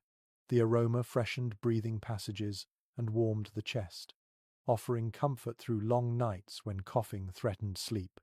You imagine placing one of those seeds under your tongue now, feeling it release its sharp, warming flavor. The healer enters the lodge quietly, their footsteps barely pressing into the ground. They carry a wooden cup filled with steaming liquid and gesture for you to hold it. You wrap your hands around the cup, surprised by how quickly the heat slides into your palms. The mixture tastes slightly bitter at first, then mellow, then soothing. It feels as though the warmth travels deep into your chest, loosening something you did not know was tight. Near the far wall sits a pile of heated stones covered with a folded hide. You look at them with curiosity. Families often used steam baths even in the coldest months. Stones heated in the fire were placed in shallow pits, wetted with herb-infused water, and surrounded by cedar or spruce boughs to create a fragrant steam. It eased muscles strained from travel, helped lungs recover from icy air, and offered a rare moment of comfort. The steam filled the lodge with a mist that carried both warmth and scent, easing minds as much as bodies. Another thought surfaces, one that researchers sometimes revisit when exploring traditional winter healing. Some communities believed that certain winter ailments were not merely physical, but spiritual imbalances, aggravated by isolation or fear. Healing, then, required more than herbs. It required song, touch, and the presence of trusted relatives. Sitting here now, watching the fire cast gentle shadows, you understand how deeply such presence matters in a landscape that can feel lonely and immense. You glance at a small rattle resting near the fire pit. It is made from a hollowed gourd or perhaps a carved piece of bone, filled with dried seeds. A healer might shake it softly to accompany a soothing chant. The sound would blend with the crackle of the fire and the soft hiss of the steaming pot, weaving a pattern of calm that settled like snowflakes on the mind. You imagine the gentle rhythm now, a heartbeat made audible. The healer places a bowl of warm spruce tea beside you. The scent is crisp and bright, like breathing in early spring. Spruce needles, when steeped, offered vitamin C that prevented sickness caused by winter scarcity. Families understood this long before explorers recorded scurvy in their journals. You sip carefully, letting the flavor roll through your senses. You notice a thick fur blanket resting beside the fire. You lift it and feel its incredible softness. Someone recovering from illness would have been wrapped in such a blanket, with the fire warming their feet and a cup of herbal tea resting at their side. You picture a child curled inside one, soothed by whispered words from a grandparent. Winter healing was not only medicine, it was comfort given shape. A question flickers at the edge of your mind. How much of winter healing was shared between distant nations, and how much developed independently? Some oral histories mention the spread of healing songs and herbal knowledge along trade routes. Others emphasize local expertise shaped by the specific plants of a region. The answer remains layered and complex, like the scent inside this lodge. Your breath mingles with the warm air as you consider the wisdom contained in every bundle hanging from the walls. You finish your tea and stand slowly. The healer nods in quiet acknowledgement. You push open the hide flap and step back into the bright cold. The air feels gentler now, softened by the warmth in your chest. Snow sparkles around you, as if welcoming you back into its vastness. You move forward, leaving the healing lodge behind. Ahead, the sky widens into a canvas of deepening blue. Stars will come soon, and with them a new kind of winter gathering shaped by light and ritual. You walk away from the healing lodge with the warmth of spruce tea still drifting through your chest, and the cold greets you again, crisp and glittering. The sky above has shifted into a clearer shade of blue, the kind that promises evening is approaching even while sunlight still lingers. You follow a gentle slope upward, where the scent of smoke fades and a new stillness spreads across the land. There is something waiting here, something quieter than trade, and deeper than medicine. A gathering shaped not by hunger or need, but by meaning. As you climb, the trees thin out, giving way to an open ridge. Snow stretches wide and undisturbed, reflecting the last gold of daylight. In the distance, you see a soft glow pulsing from a circle of torches planted into the snow. Their flames flicker gently, steadying themselves against the rising night. You draw closer and hear faint murmurs, soft and rhythmic, weaving through the cold air like threads of sound. It is not conversation, it is song. The circle ahead holds several figures cloaked in heavy winter garments. They stand in stillness, facing upward toward the first stars beginning to pierce the dimming sky. The moment feels suspended, balanced between day and night, between cold and warmth, between the human world and something larger. You instinctively slow your steps, sensing you are entering a space shaped by reverence. A detail grounded in numerous cultural accounts rises in your thoughts. Many indigenous nations across the northern regions held winter ceremonies guided by the stars, honoring ancestors, giving thanks for survival, or seeking guidance for the months ahead. Some rituals involved quiet songs carried from generation to generation. Others centered around stories believed to open pathways between earthly life and spiritual realms, especially during the longest nights when the sky felt close enough to touch. You step into the circle's edge as someone begins to beat a small drum, the rhythm slow and steady. The sound moves through you like a pulse rising from the earth itself. The drum's tone blends with the gentle crackle of torch flames. Snow reflects each beat, as if the entire ground is vibrating softly. You close your eyes for a moment, letting the rhythm anchor your breath. When you open them, the sky has deepened, revealing streaks of pale green shimmering faintly across the horizon. The northern lights, thin at first, shimmer like silk being shaken gently. They ripple and fold above you, casting a subtle glow across the faces in the circle. It feels unreal, a dream taking shape in the air. You sense why ceremonies often took place beneath the night sky. This light transforms everything. Someone begins a chant, low and melodic, carried on the cold air with a confidence that comes from deep memory. The words are soft, spoken in a language shaped by snow, wind, and history. You cannot understand them, yet you feel their intention. Warmth, respect, continuity. A reminder that life persists even when the world sleeps. You recall something that researchers have observed. Many winter ceremonies combined practical guidance with spiritual expression. Storytelling taught lessons for survival. Drumming steadied the mind during difficult seasons. Songs carried instructions disguised as rhythm and imagery. But whether these practices originated in shared traditions or developed independently across regions remains a topic scholars continue to explore. The complexity of cultural exchange is woven into every strain of song, every gesture, every firelit movement. One figure steps forward and sprinkles dried plant matter onto a small fire at the center of the circle. The flames flare briefly, releasing fragrant smoke that spirals upward toward the shimmering sky. The scent is warm and calming, a blend of cedar and sweetgrass. It curls around you, comforting and grounding. Smoke in ceremonies often served as a bridge, carrying prayers upward or cleansing the space. You inhale gently, feeling your shoulders loosen. You notice a child standing near the edge of the group, wrapped in a large fur cloak.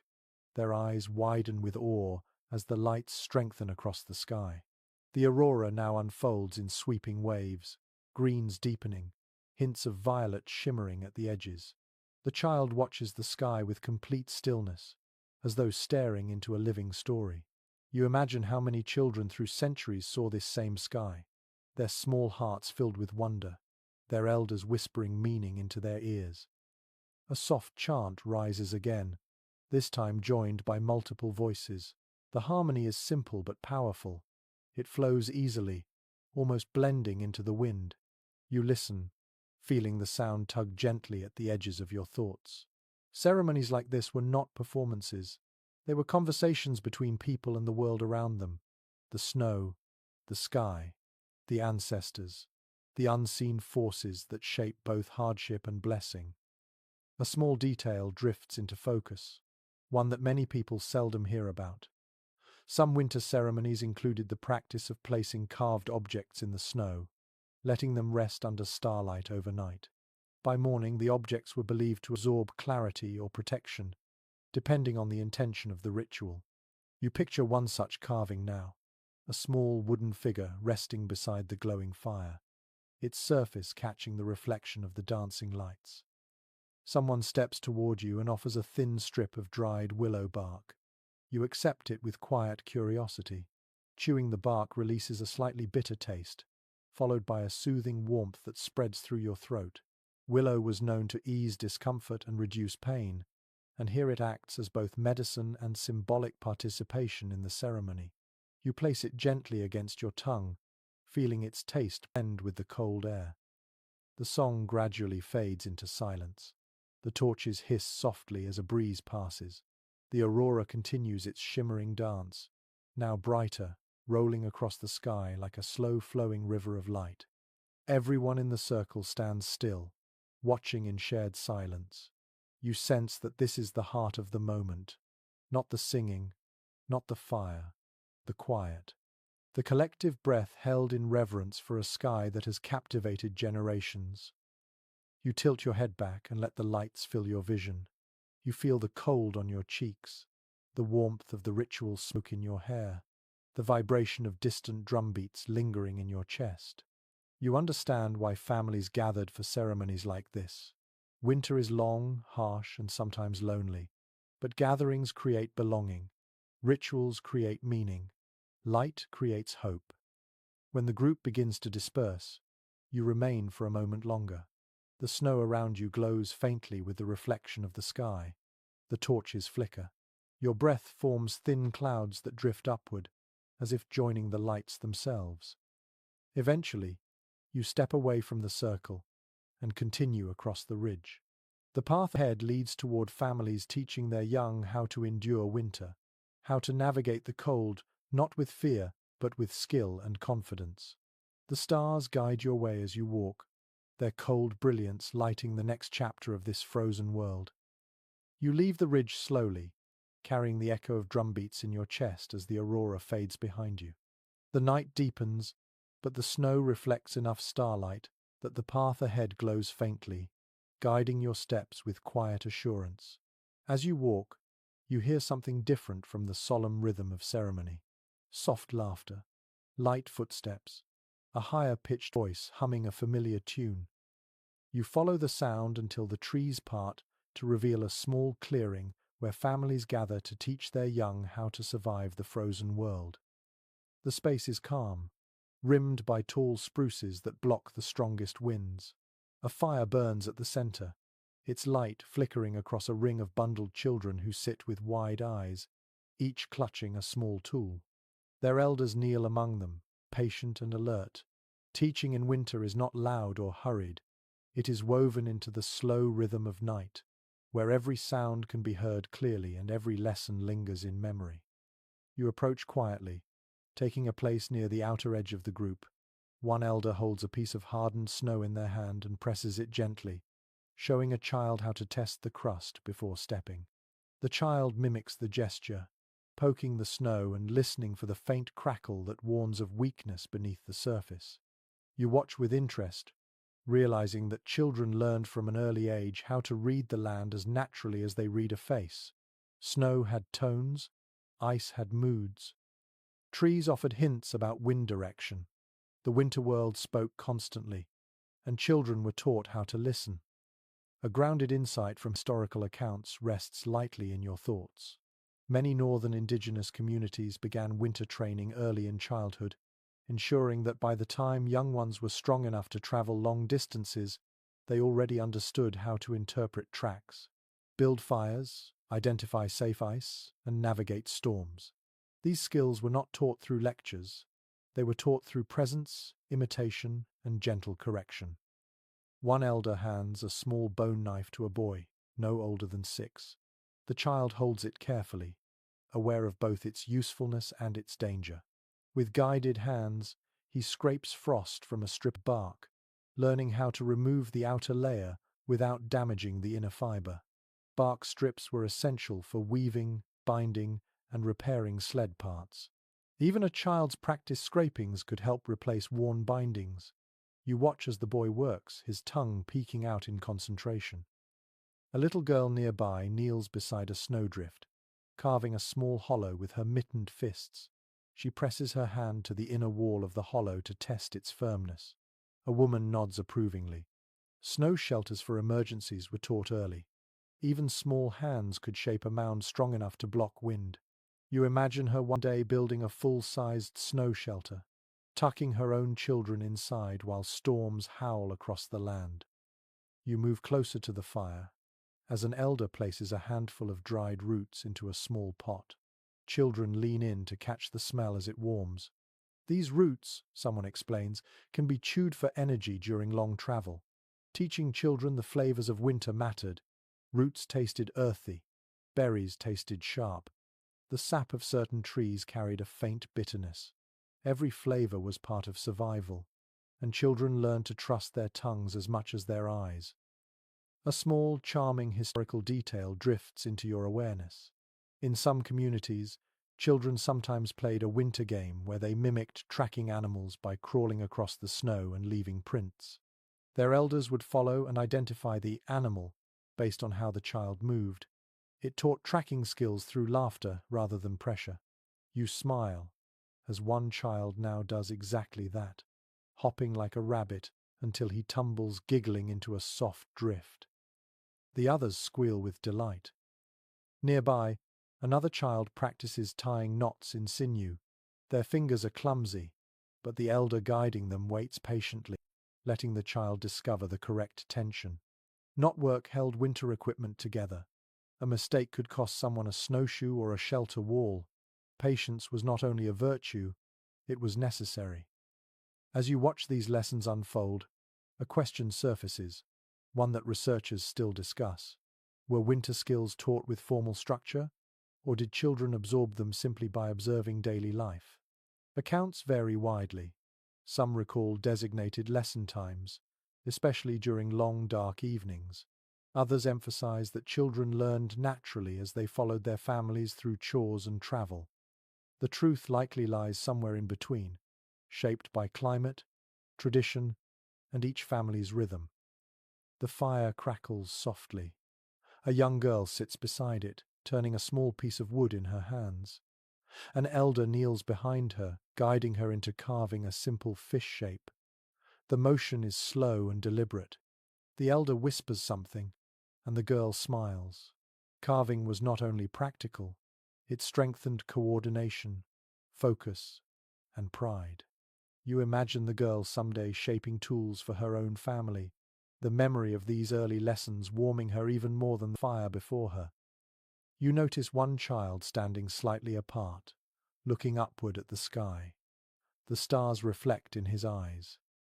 Winter nights often sparked curiosity. Children asked questions about constellations, spirits, and ancestors. Elders answered in stories that blended instruction with meaning. Survival required knowledge, yes, but also perspective.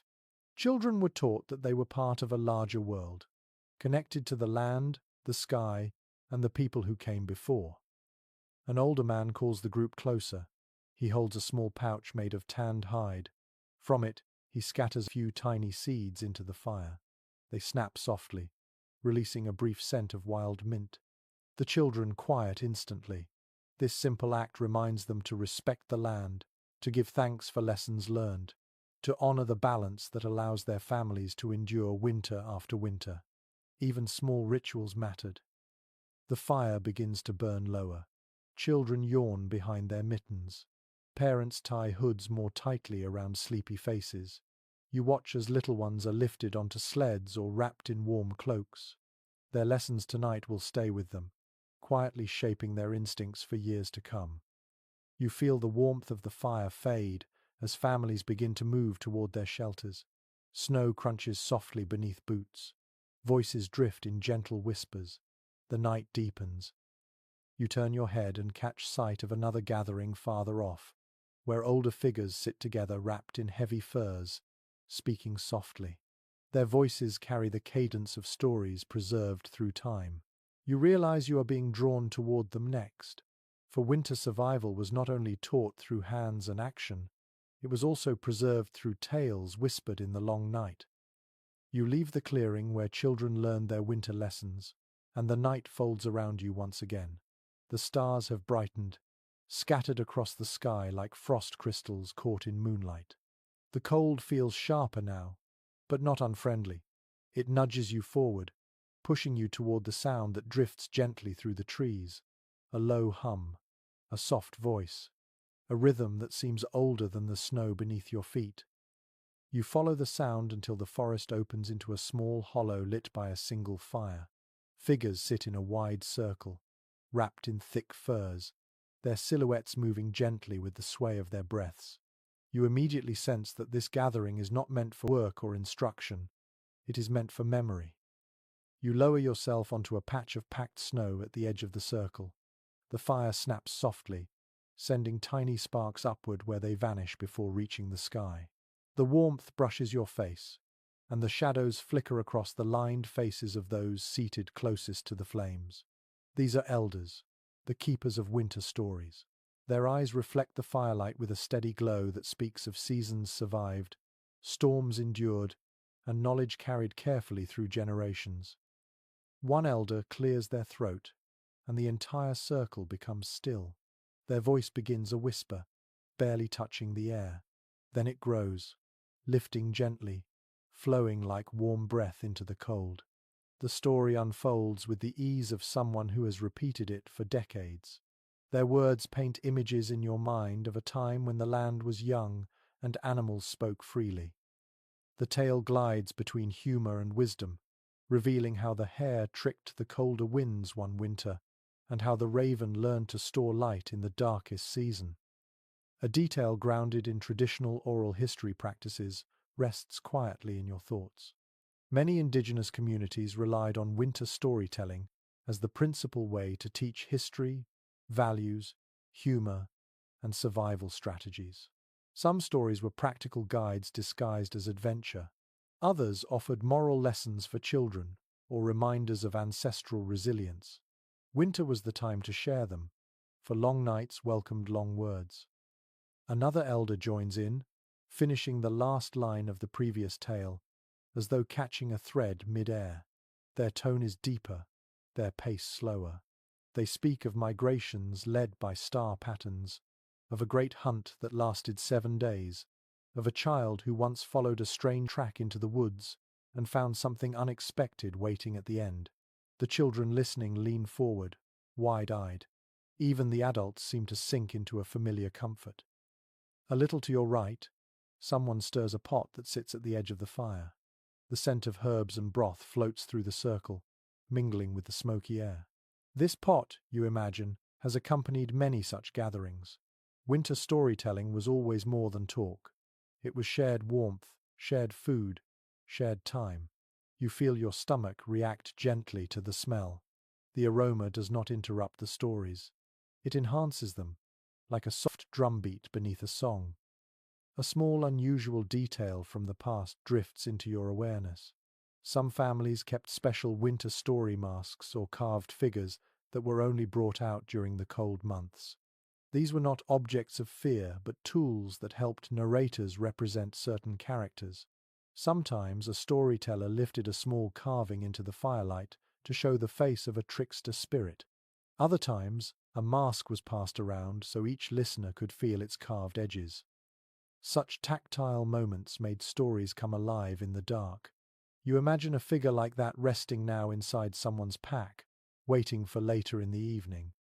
One of the elders pauses the story to sip from a wooden cup. They look up at the sky before continuing. The next tale begins not with animals or spirits, but with remembered history. They speak of ancestors traveling across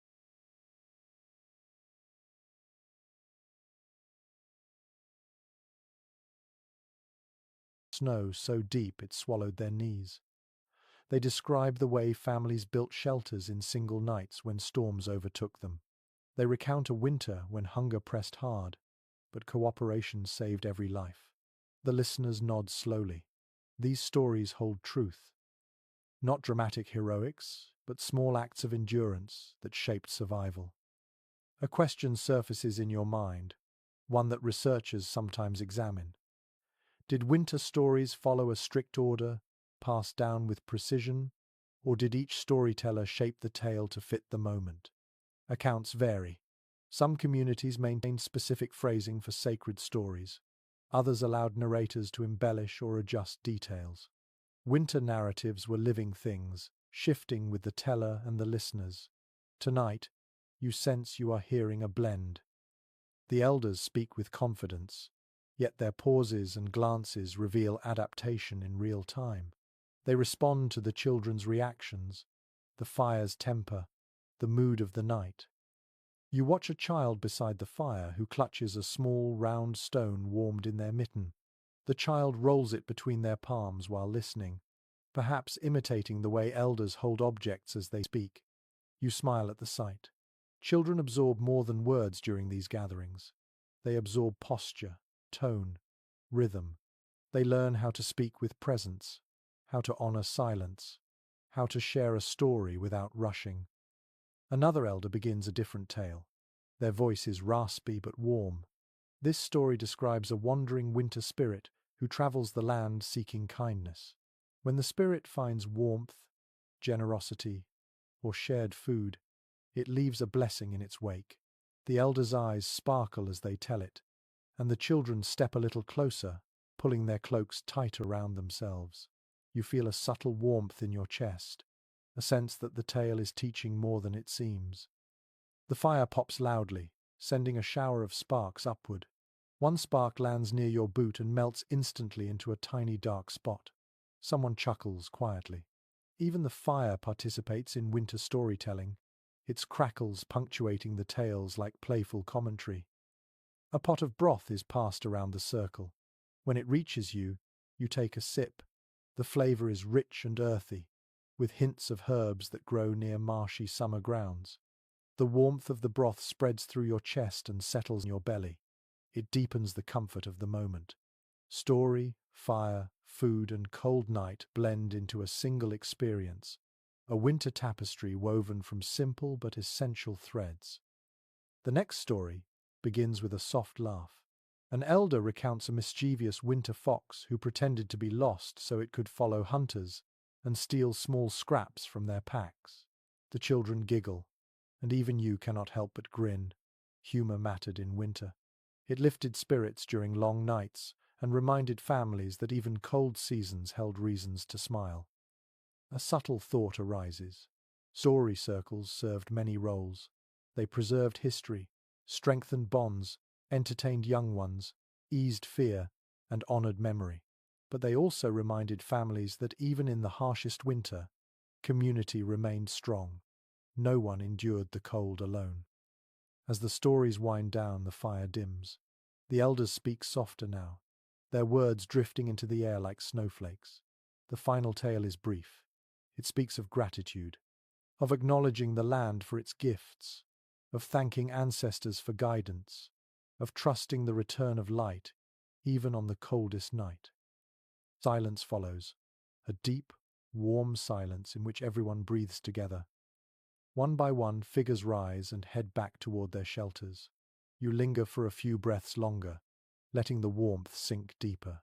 Eventually, you stand and turn toward a narrow path leading away from the hollow. Ahead lies a darker stretch of forest, a place where shadows move differently. You sense that the wilderness holds predators too, creatures whose presence shaped winter vigilance. You take a steady breath and walk toward that deeper darkness. You move away from the quiet circle of elders, stepping back into the deeper forest where the firelight no longer follows you. The trees gather close again, their trunks rising like tall guardians outlined faintly by starlight. The snow beneath your feet softens each sound you make, turning every step into a whisper. The silence here feels different. It has teeth. It has breath. It has a watchfulness that pricks lightly at the back of your neck. You stop. Listen.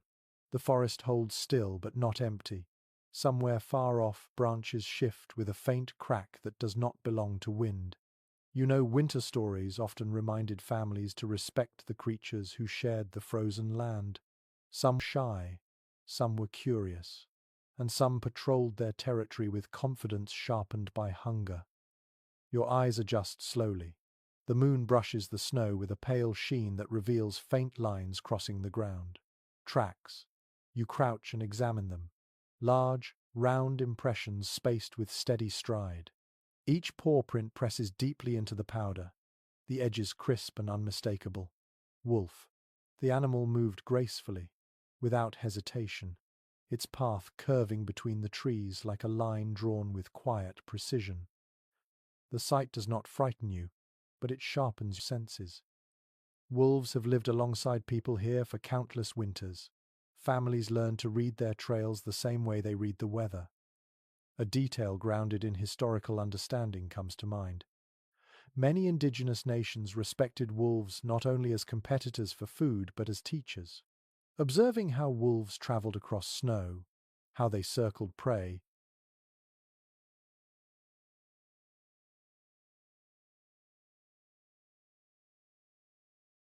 or how they navigated frozen lakes could reveal valuable survival knowledge. Their presence was not merely tolerated but often admired. You stand slowly, feeling that admiration stir through you as you glance deeper into the trees. The forest opens slightly to your left, revealing a small clearing where the moonlight gathers. You move toward it but pause again when you notice another set of tracks. These are different, wider spacing, claw marks longer, the stride heavier. A cougar, perhaps. You study the prints with a careful eye. The shape is elegant, but the depth shows power. A large cat passed through here recently, choosing a path that avoided the wolves' trail. The snow tells the story clearly, as if the creatures wrote it for you to read. A thought rises, the kind researchers often discuss. How frequently did winter families encounter predators at close range, and did they ever collaborate indirectly with them? Some accounts suggest that hunters sometimes took advantage of wolves' tracking skills, following their trails to find prey. Other accounts imply a cautious distance maintained at all times. The truth varies with region and season, shaped by respect more than fear. You walk further into the clearing, the cold air settling like a quiet weight on your shoulders. The silence thickens here. You hear nothing but your own breath, steady and visible in the frosty air. The moonlight reveals a fallen tree ahead, its trunk half buried under snow. As you step closer, you see faint grooves on the surface where sharp claws once scraped. Bears sometimes left such marks before entering hibernation, as if signing the land one last time before retreating into sleep. You place your hand near the grooves, feeling the cold bark, and imagine the size of the creature that made them. A small, lesser-known detail slips into your thoughts. In some communities, families used the presence of ravens or magpies to gauge predators nearby. These birds often followed wolves or cougars at a distance, waiting for scraps. When ravens circled too eagerly in winter, it sometimes meant a predator had brought down prey not far away. Even birds acted as guides for those who learned how to watch them. You straighten and listen again. The forest seems to inhale, then exhale in a long, quiet sigh. Your ears catch a faint rustle behind you, and you turn your head slowly. A dark shape moves at the edge of vision, slipping between shadows. It is not close enough to alarm, but close enough to remind you that you are a guest in someone else's territory. The shape moves with fluid precision, pausing only once before vanishing among the trees. You do not follow. Some presence is meant to be acknowledged, not approached. Snow drifts downward from a branch above. You tilt your head back to watch. The flakes catch the moonlight in a delicate silver shimmer before settling on your fur collar. Winter predators often move under such cover, using snowfall as camouflage. Families who lived here learned to listen for what snow concealed, not just what it revealed. A soft crunch where no human foot should fall. The rhythmic puff of warm breath in icy air. The quiet patter of paws circling a camp's perimeter. You keep walking, moving with slow, mindful steps. Ahead, the forest shifts again, opening to a stretch of frozen river. You approach its edge and kneel, inspecting the ice. Near the bank, deep claw marks score the surface. A fox, perhaps, tried to catch a fish beneath thin ice. Farther out, deeper impressions show where a wolf pack crossed earlier in the day. The river acts as a highway for both humans and animals in winter, but it demands respect. A single weak patch of ice can change a life instantly. A whisper of knowledge enters your thoughts. Some families place small sticks near river crossings to test ice thickness before stepping onto it. If the stick broke too easily or sank, the crossing was unsafe. You imagine doing the same now, tapping the surface gently. The ice here holds firm under your touch. You rise and continue along the riverbank. Behind you, a distant howl breaks the quiet. The sound lifts into the air with a haunting clarity that makes your spine shiver. Yet the shiver is not fear, it is recognition. Wolves call to each other through the cold, asserting presence, seeking their pack, marking territory. Their voices become part of the winter landscape, as essential as the wind or the creak of the trees. The howl lingers long after it fades. You take a slow breath and move forward. The snow crunches beneath your feet, grounding you in the present moment. Ahead, beyond the curve of the river, another challenge waits. Winter travelers must cross ice as surely as they walk through forest, learning when to trust the surface and when to wait. You sense that your path is leading you towards such a crossing now. You walk steadily, feeling the eyes of the wilderness on your back. Not hostile, simply aware. You remain respectful, grateful for safe passage, and ready to continue into the next stretch of winter's domain, where ice becomes the path beneath your feet. You follow the frozen river until it bends toward a narrow gorge where the trees lean in closer, their branches heavy with snow that glows faintly under the moon. The distant howl fades behind you, swallowed by the dark. Ahead, the river's surface gleams with a glassy sheen that warns you to slow your steps. You know instinctively that this is where families measured winter's risks with care, skill, and a patient understanding of ice. You kneel near the bank and brush aside the powdery snow covering the frozen water. The ice beneath sparkles with tiny fractures, like the delicate veins in a leaf. It looks beautiful, but beauty is not a guarantee of safety here. You place your palm lightly on the surface. The cold pulses up your arm with a sharp, clean bite. Ice always tells the truth to those who know how to listen. A quiet, grounded detail surfaces in your thoughts. Many northern indigenous communities learned to read ice by sound and vibration. A muted thud meant solid thickness. A hollow echo meant caution. A sharp, crackling stretch meant danger, even if the ice looked smooth. You shift your weight forward slightly and tap the surface with a stick lying nearby. The sound thumps back with a reassuring firmness. You rise and step slowly onto the river, testing with each footfall. The ice sighs beneath you, a long, low tone that vibrates gently through the soles of your boots. Not a warning, but a reminder that the frozen water beneath you is alive in its own way. Every winter crossing carried a sort of conversation between traveller and ice. A faint trail of old sled lines marks the centre of the river, barely visible beneath the dusting of snow. Families once crossed here with bundles of supplies, trusting this frozen road to carry them to hunting grounds, trade routes, or warmer shelters. On clear nights like this, the moonlight guided them across the smooth expanse, turning the river into a silver pathway stretching far into the dark. As you continue, you notice a darker patch ahead. The ice looks thinner there, shaded by an overhanging ledge where sunlight rarely touched. You stop immediately. Thin ice often hides beneath deceptive layers of snow, waiting for the unwary. Families taught their children to recognize such zones on sight, shaded areas, places where the river narrowed, spots where underwater springs created warmer currents that ate away the ice from below. To your right, you see a safe crossing route where frost feathers spread across the ice in swirling patterns. You step carefully toward it, following the natural signs that travelers once relied upon. The cold tightens around your face, but your body feels steady, guided by this old knowledge. A small impression in the snow catches your eye. A boot print, perhaps a few hours old. Someone walked this same path recently.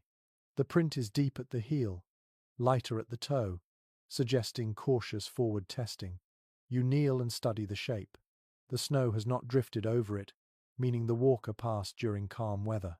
You imagine them pausing here too, weighing the ice with the same careful patience you now use. A low crack echoes suddenly across the river, sharp and clean like the snap of a frozen twig. You freeze, your breath held lightly in your chest. The sound does not repeat. The ice settles. Cracks in winter rivers often shift when temperatures drop suddenly, creating tension lines that stretch across the surface. Travelers learn to respect these sounds without panicking. Ice speaks, but not always in warnings. You take another slow step and feel the surface strengthen beneath your feet. Once past the thin patch, the ice becomes clearer and more solid, revealing faint shapes beneath. Branches trapped in frozen currents. Pebbles that gleam like dark stars at the bottom. You feel as if you are walking on sky again, but inverted, with the universe below your feet instead of above your head. A lesser-known detail weaves itself into your mind. Some families place small markers along frequent crossing sites. A bent branch stuck upright in the snow. A short line of stones at the river's edge.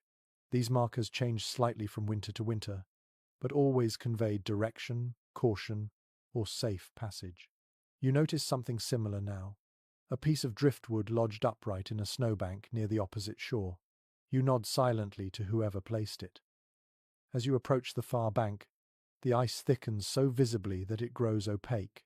You step confidently onto the packed snow of the riverbank and follow a narrow path upward toward a cluster of low hills. The trees thin once more, offering a view of the landscape rippling outward in white waves. You pause and look back. The river stretches behind you like a shining ribbon, calmly reflecting the stars. You can almost imagine families crossing in small lines, sleds scraping lightly over the ice, breaths forming clouds in the still winter air. Crossing frozen rivers required equal parts courage and respect. Both brought people safely from one world to the next. A question drifts through your thoughts. How did families decide when to trust the ice and when to wait? Accounts vary. Some waited for precise moon phases, others watched for temperature shifts. Still others relied on the wisdom of elders who had crossed the same river dozens of winters in a row. The mixture of knowledge and intuition formed a balance that shaped survival. You turn inland, leaving the frozen river behind. The land ahead bristles with rocky outcroppings and patches of wind-sculpted snow. Families moving through this rugged stretch relied on more than tools and clothing. They relied on creativity, improvisation, and the ingenuity to make do when resources ran thin. You pull your cloak tighter, breathe in the cold, and step forward into the terrain where innovation became the quiet hero of winter survival. You leave the frozen river behind and follow a rising path where the land begins to shift into a rougher, more uneven terrain. Snow gathers in thick pockets between jagged stones, and the wind sweeps across the ground in restless currents that tug gently at your clothing. Here, the wilderness feels raw.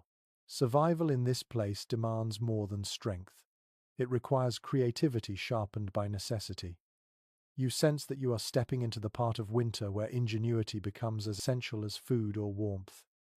The first thing you notice is a small structure tucked against a rocky ledge. It is not a shelter in the usual sense.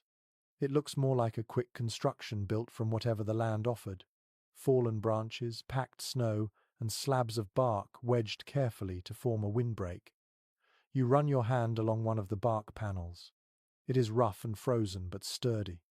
Someone built this in a hurry, likely during travel, using only what they could gather in minutes. Such temporary shelters often meant the difference between discomfort and real danger during sudden storms. A grounded detail from traditional winter practices rises into your awareness. Many indigenous families created emergency shelters shaped from snow blocks or branches layered with moss and frozen earth. They needed only a few tools and sharp instincts. A traveler caught in a blizzard could survive the night by carving a hollow into a deep drift or constructing a quick lean-to that trapped their warmth. Even without full shelter, knowledge turned scarcity into protection. You step back and scan the area. A narrow trail winds upward through rocks where the snow has drifted in uneven piles. As you walk, you notice something curious. A shallow pit dug into the snow with a thin slab of stone resting over it. You kneel, lift the slab, and peer inside. Beneath it lies a small cache of dried roots and nuts kept slightly warmer by the protected ground. A simple trick, yet clever. Even in the coldest months, the earth beneath a few inches of snow retains a hint of heat. Families once used such natural insulation to keep food from freezing solid. A small, intriguing detail drifts through your thoughts.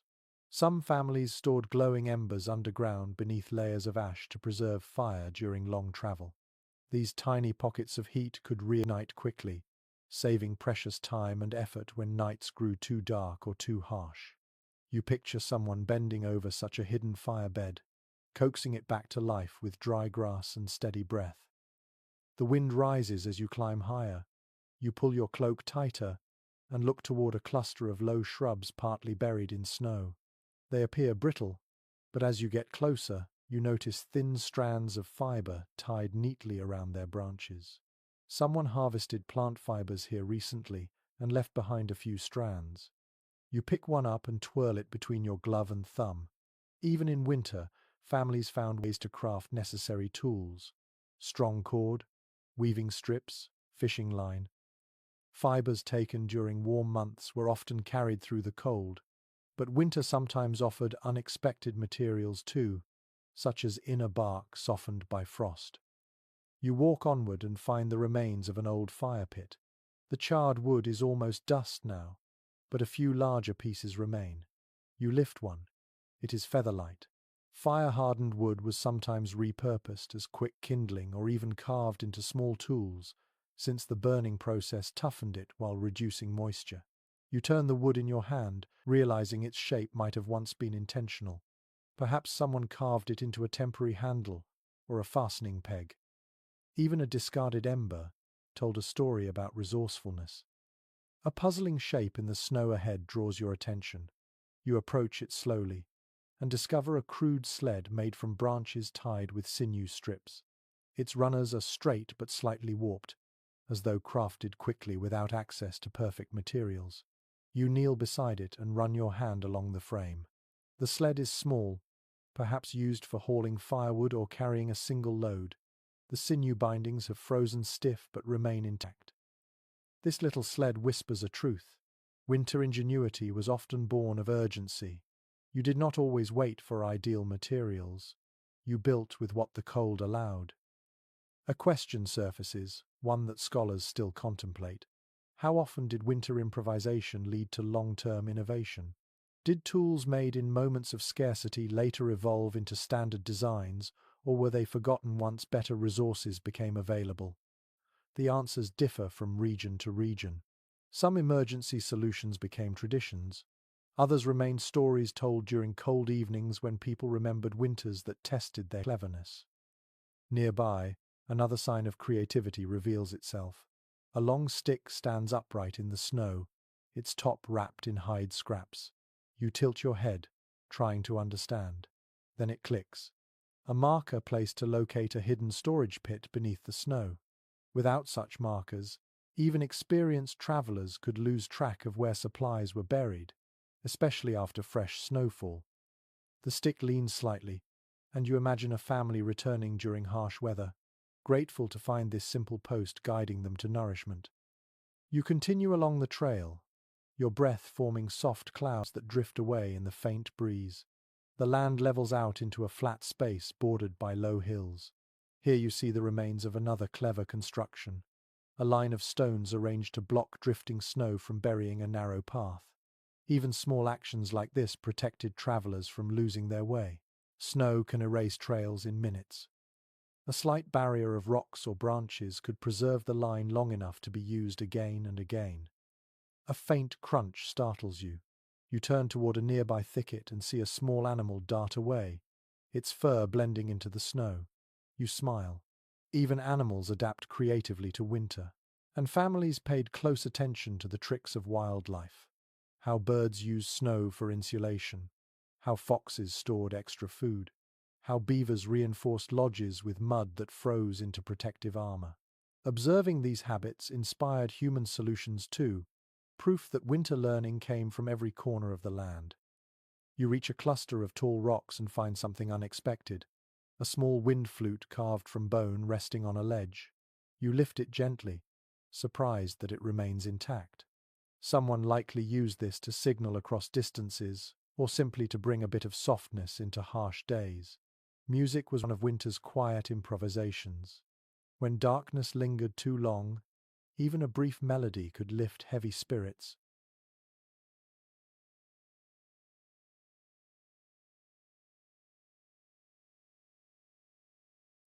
You place the flute back and continue your walk. The snow becomes denser here, and the wind swirls it into low spirals across the ground. You pull your hood lower and press forward. Ahead, the landscape opens into a broad valley, where faint trails weave like threads across the snow. These trails hint at meetings between different families, at times when people came together not only for trade, but to share hardship and offer support. Winter ingenuity was not just in tools or shelters. It was also in the ways families collaborated, helping each other overcome scarcity, danger, and exhaustion. You step toward the valley, ready to witness how cooperation shaped survival when winter pressed hardest. You descend into the broad valley where the snow lies smooth and unbroken, as if waiting patiently for footsteps to give it purpose. The silence here feels different from the silence near predators or rivers. It does not hesitate or threaten. It simply stretches, open and expectant.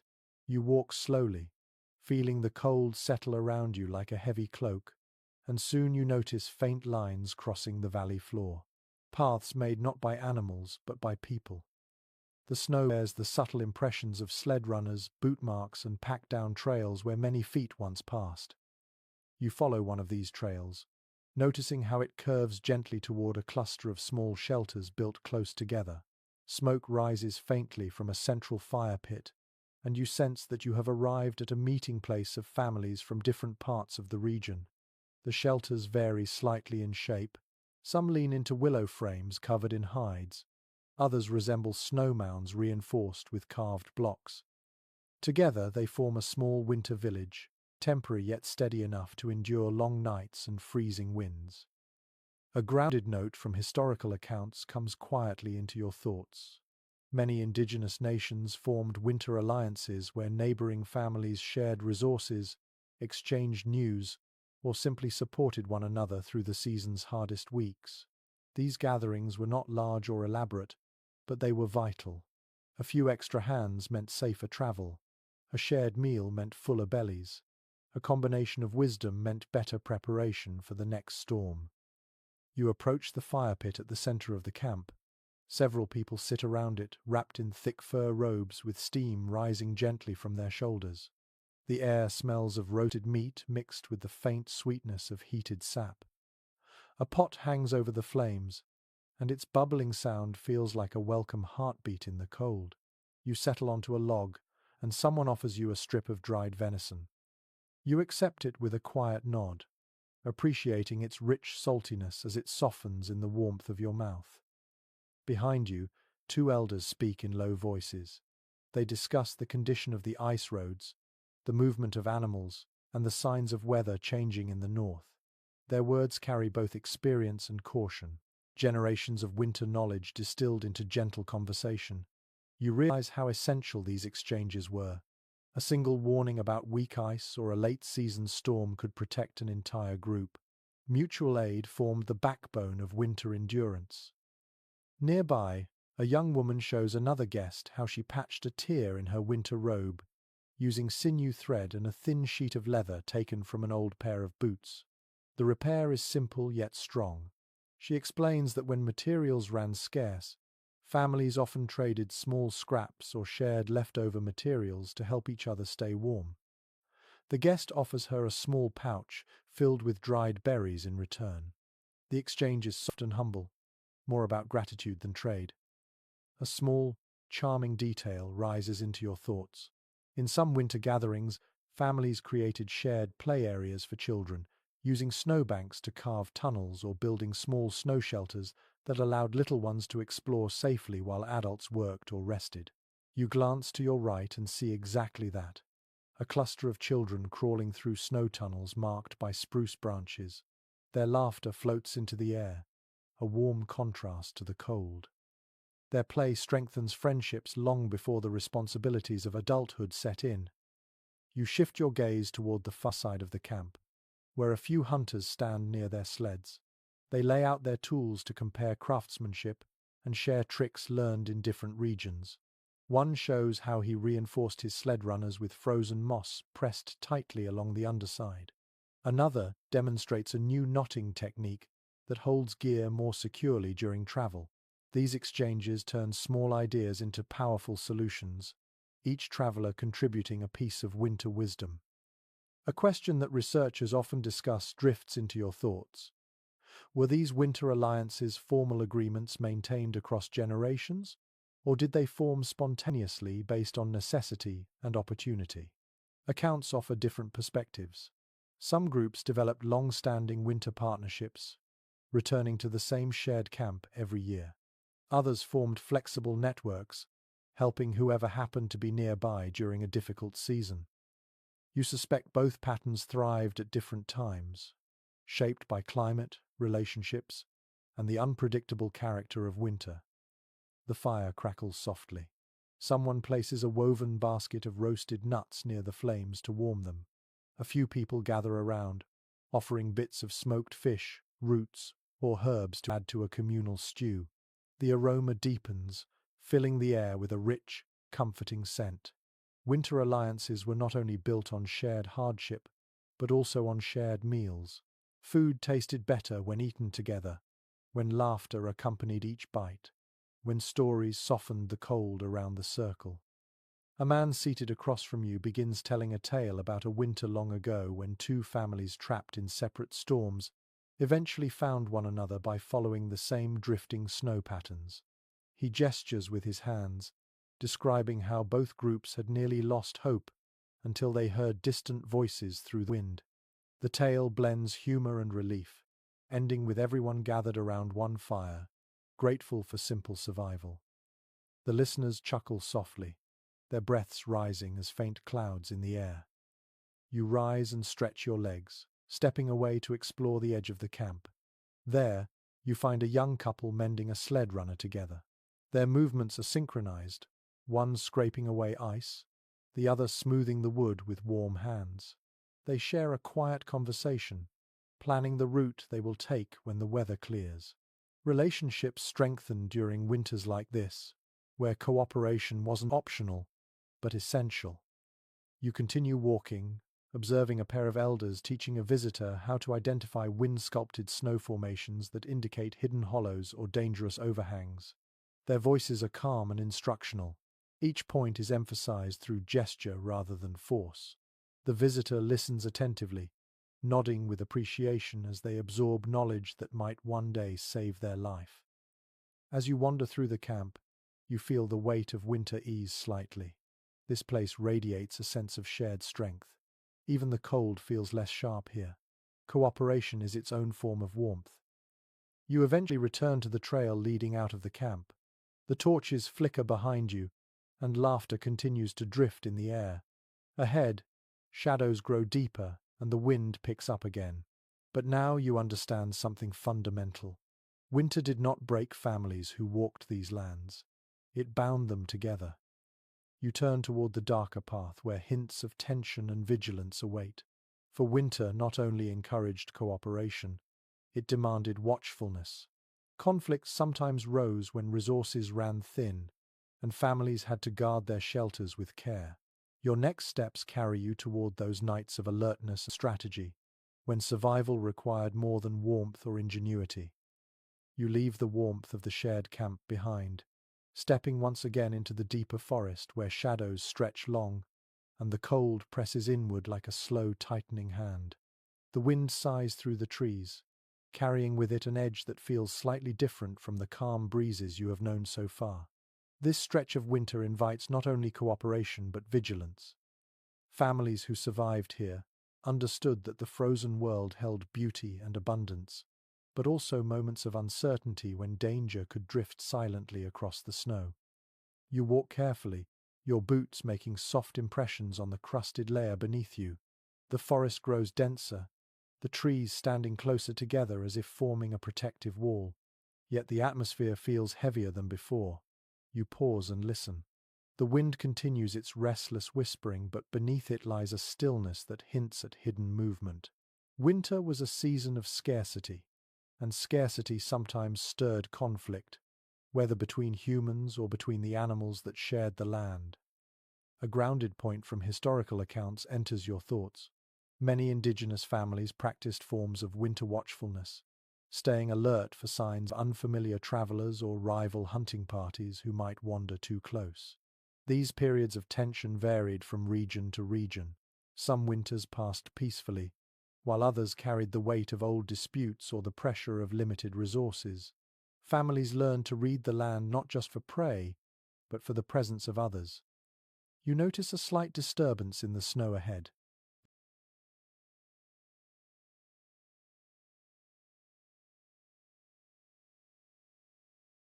Boot prints, but not fresh, perhaps made early this morning. They lead toward a narrow ravine bordered by large boulders. You step closer and study the pattern. The footprints are spaced far apart, suggesting hurried movement. You scoop a handful of loose snow and let it fall slowly. A faint breeze carries it toward the ravine. Whoever passed this way likely followed the wind to mask their scent or sound. You feel a ripple of caution slide through your chest. As you move forward, you find a small bundle of twigs arranged beside a tree. Not random, deliberately placed. A sign. In some communities, such markers served as signals for companions traveling behind. They could mean danger, direction, or caution depending on their shape. These twigs form a small triangle. A warning, perhaps, left by someone who chose not to linger. A lesser-known detail rises in your mind. Some families placed snow mounds near their shelters, in patterns that acted as silent signals. A single dome shape meant the camp was peaceful. Two smaller mounds placed close together indicated heightened caution. These subtle cues allowed members arriving at night to understand the situation without making noise. You glance around, scanning the ground for similar shapes. The forest narrows further as you approach the ravine. The walls rise steeply on either side, coated with thick frost that sparkles like powdered glass. You take a careful step and hear a faint, distant crack. Not the sound of ice settling, something else. You hold your breath, waiting. After a moment, the crack repeats. It sounds like a branch snapped under deliberate pressure. You shift your weight slowly, minimizing sound. The cold presses harder against your ears, sharpening every tiny noise. A few steps more reveal old hearth marks stained into the snow, the remains of a small fire that burned earlier in the day. The ashes are still black, crisp around the edges. Someone had camped here briefly. There are no belongings left behind, no food scraps, no tracks leading into the ravine, only tracks leading out. You kneel and touch the ashes, cold. Whoever was here left quickly, perhaps startled or cautious. A question that researchers often discuss slips into your awareness. When families traveled in winter, did they generally avoid contact with strangers, or did they welcome new faces seeking shelter? The answer is complex. Some groups shared food willingly, others remained wary, especially during lean seasons when resources dwindled. Winter brought out both generosity and protectiveness, depending on circumstance. You rise and continue onward, your senses now fully awake. The ravine deepens into a corridor of ice and rock. Your breath fogs the air in steady clouds. Then you notice something near a boulder, a woven feather charm tied to a low branch. It sways gently in the cold breeze. This is not accidental. Such charms were sometimes used to alert travelers to nearby camps, or to warn off those who should not come closer. You step around it respectfully, understanding that you are being allowed to pass, but not invited to linger. Your feet crunch softly as you reach the end of the ravine. Beyond it lies a wide-open expanse, a frozen field where moonlight spills across the snow like a shimmering lake. In the far distance, faint lights flicker, small fires clustered together. Perhaps another camp, perhaps hunters on the move. You cannot tell from here. You take a steady breath and listen again. The forest behind you groans as wind pushes against the trees. Ahead, the open field waits with quiet emptiness. Winter's watchfulness is not always about threats. Sometimes it is simply about being aware of crossings, boundaries, and the silent agreements that allowed families to coexist. You make your way along the edge of the field, choosing not to approach the distant fires. Respect shapes your steps. Every winter traveler understood the unspoken rule: move quietly, observe carefully, and never disturb a camp unless invited. You feel that rule settling in your chest like a steady drumbeat guiding your stride. Farther along, you find a small rise where someone left a carved wooden marker stuck upright in the snow. The carving is simple but precise. It resembles a bird in flight. You examine it closely. In some places, such markers indicated shared territory, where families were welcome to gather firewood or rest. The carved bird suggests freedom of passage. You smile slightly, relieved. A deeper quiet settles as you continue moving. The moon climbs higher, casting longer shadows across the snow. Your mind returns to the stories elders told earlier. Stories of nights when travelers kept watch in shifts, listening for unusual sounds, trusting their instincts to guide them through uncertainty. Winter watchfulness was never about fear alone. It was about readiness, awareness, connection. You feel that now, as each step carries you deeper into the vast unbroken snowland. Ahead, the terrain changes again.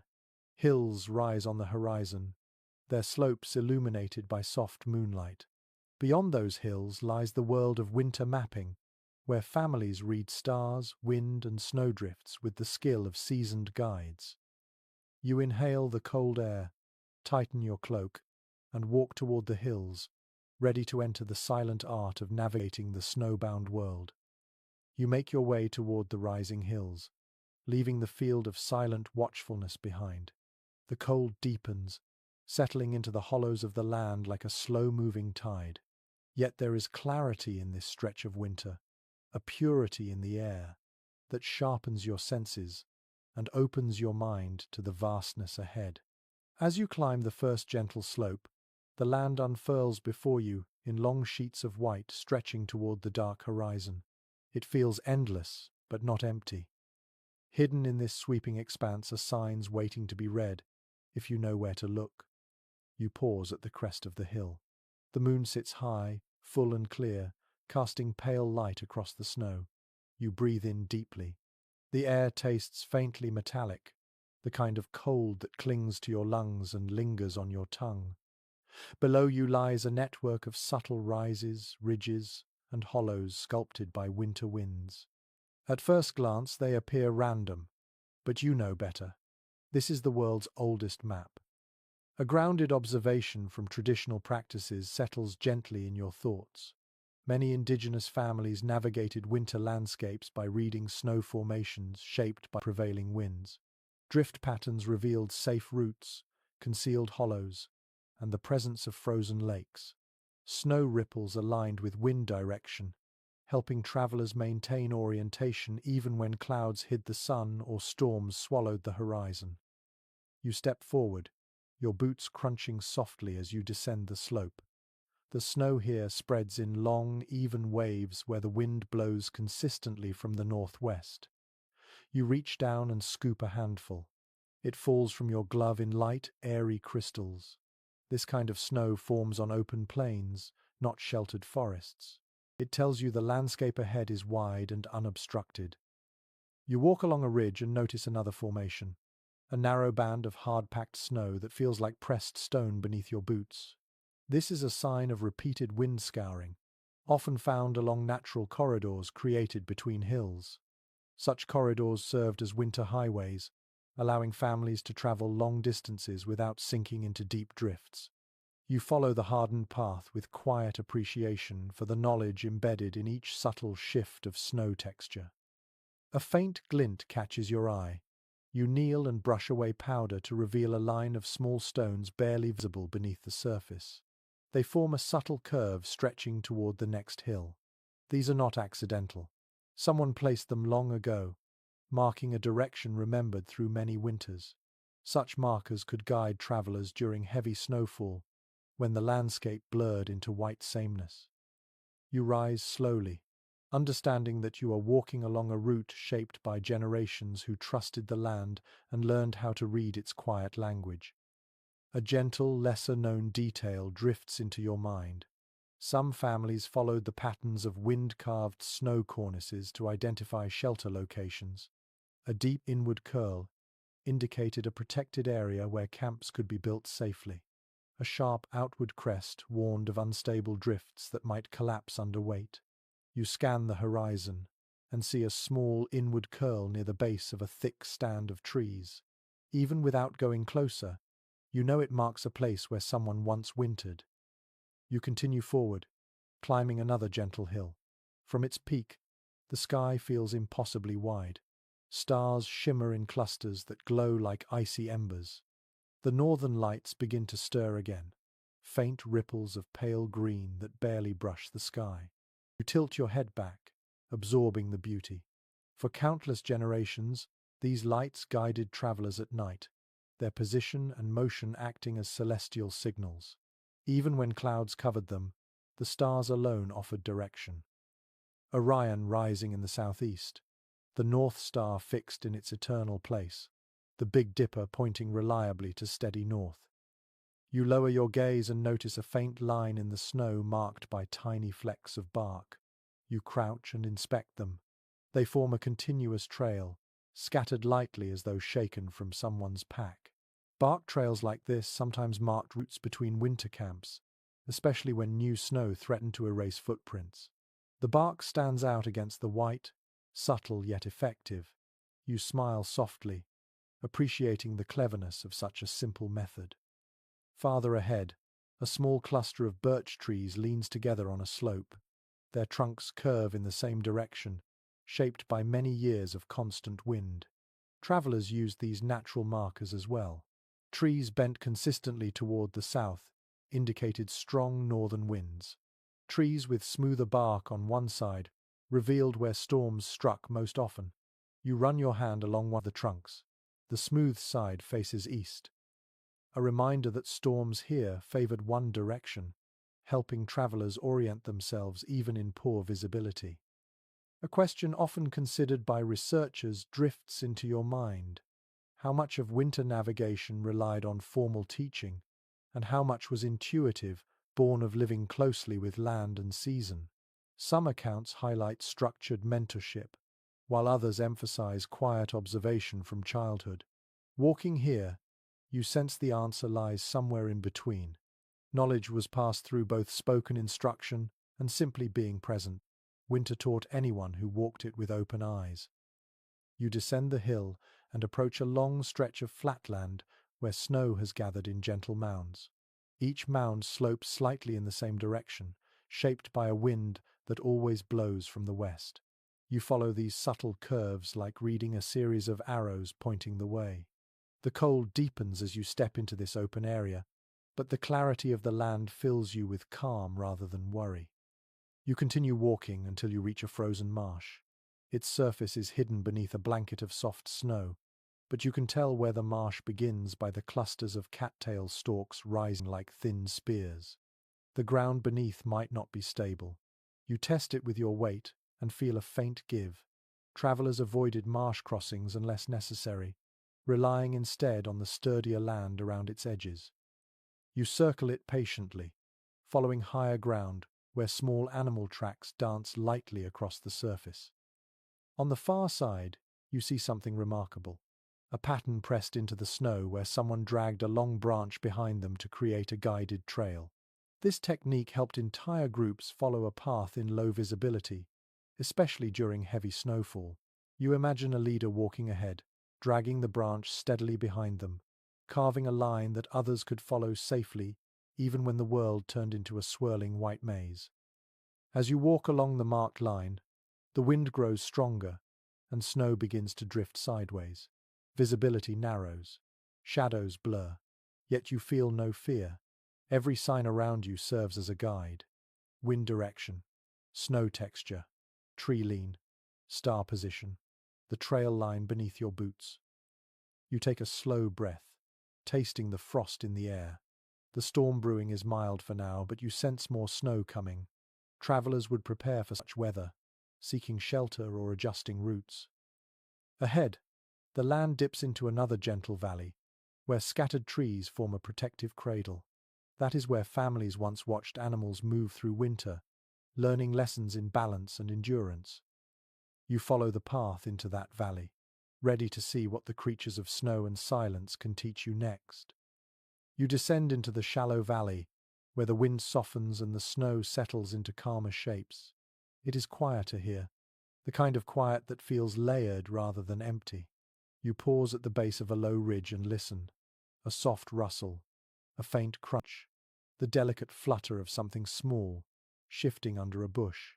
You exhale slowly, realizing you have entered a place where winter animals move with their own careful rhythm.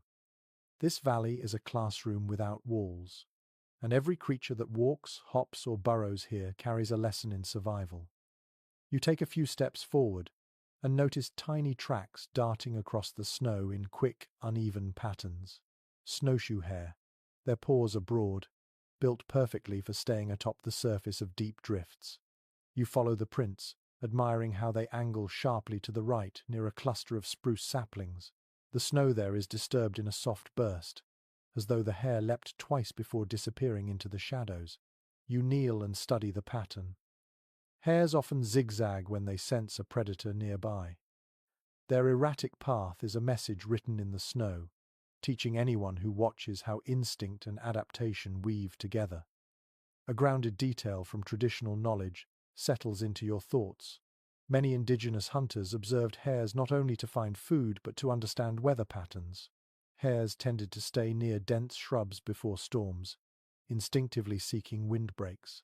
If you saw them moving low and cautious, you knew rough weather was coming. You scan the valley now, noticing only a few tracks near heavy cover. The lesson is clear enough. Another snowfall is likely on its way. You rise and continue walking. Ahead, a fox trots across the snow with effortless grace, its tail held high like a plume. Its steps are precise, each paw placed in the print made by the one before it, creating a single line of neat impressions. You follow its trail for several paces. The fox weaves between fallen logs and past clumps of frozen grass. Then, without warning, it stops and leaps into the air, plunging headfirst into the snow. You watch in quiet amazement as it emerges with a small rodent clamped in its jaws.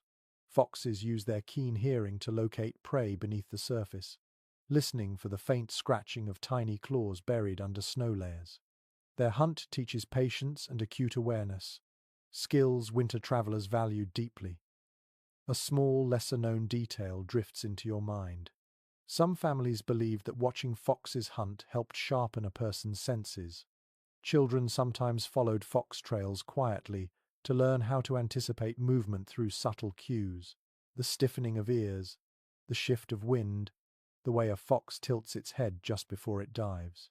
Those who learned from animals often became skilled hunters themselves. The fox trots away with its prize, leaving you alone again in the hush of the valley.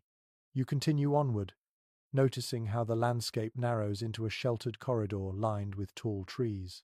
The snow here is deep and undisturbed, except for a long set of heavy tracks that move in a straight, deliberate line. You approach them cautiously. The prints are broad, the toes spaced widely. A moose. Its weight has carved deep holes in the crust, each one filled with powder. Moose were winter masters, towering and slow but astonishingly strong. They navigated through drifts that would swallow a human waist-deep, breaking paths that smaller animals and people often followed later. You place your boot beside one print. Your footprint looks tiny in comparison. Families who traveled near moose learned to read the difference between calm pathways and those made by startled movement. Deep, consistent steps meant the animal moved without threat. Erratic holes fanning outward signaled disturbance or danger in the area. You follow the steady trail for a few yards before turning away, giving imagined space to the gentle giant who walked here earlier. Farther ahead, you reach a small rise overlooking a frozen pond. The snow across its surface is crisscrossed with delicate prints that look almost like embroidery. Tiny bird tracks scatter in every direction. You crouch and trace one with your fingertip. These belong to ptarmigan, whose feathers turn pure white in winter. A detail from traditional knowledge flutters into your awareness. Ptarmigan changed elevation with the seasons, offering clues about upcoming weather. When they gathered in lower valleys, snowstorms often followed soon after. You look around and notice a small cluster of white birds perched on a fallen log, their bodies blending perfectly into the snow, quiet harbingers of the shifting sky. A sudden rustle behind you makes you turn. A dark shape moves swiftly along the edge of the trees. You hold your breath for a moment until it steps into the moonlight. A lone wolf, poised and silent, its gaze fixed on the valley floor. It does not acknowledge you, but you can feel its presence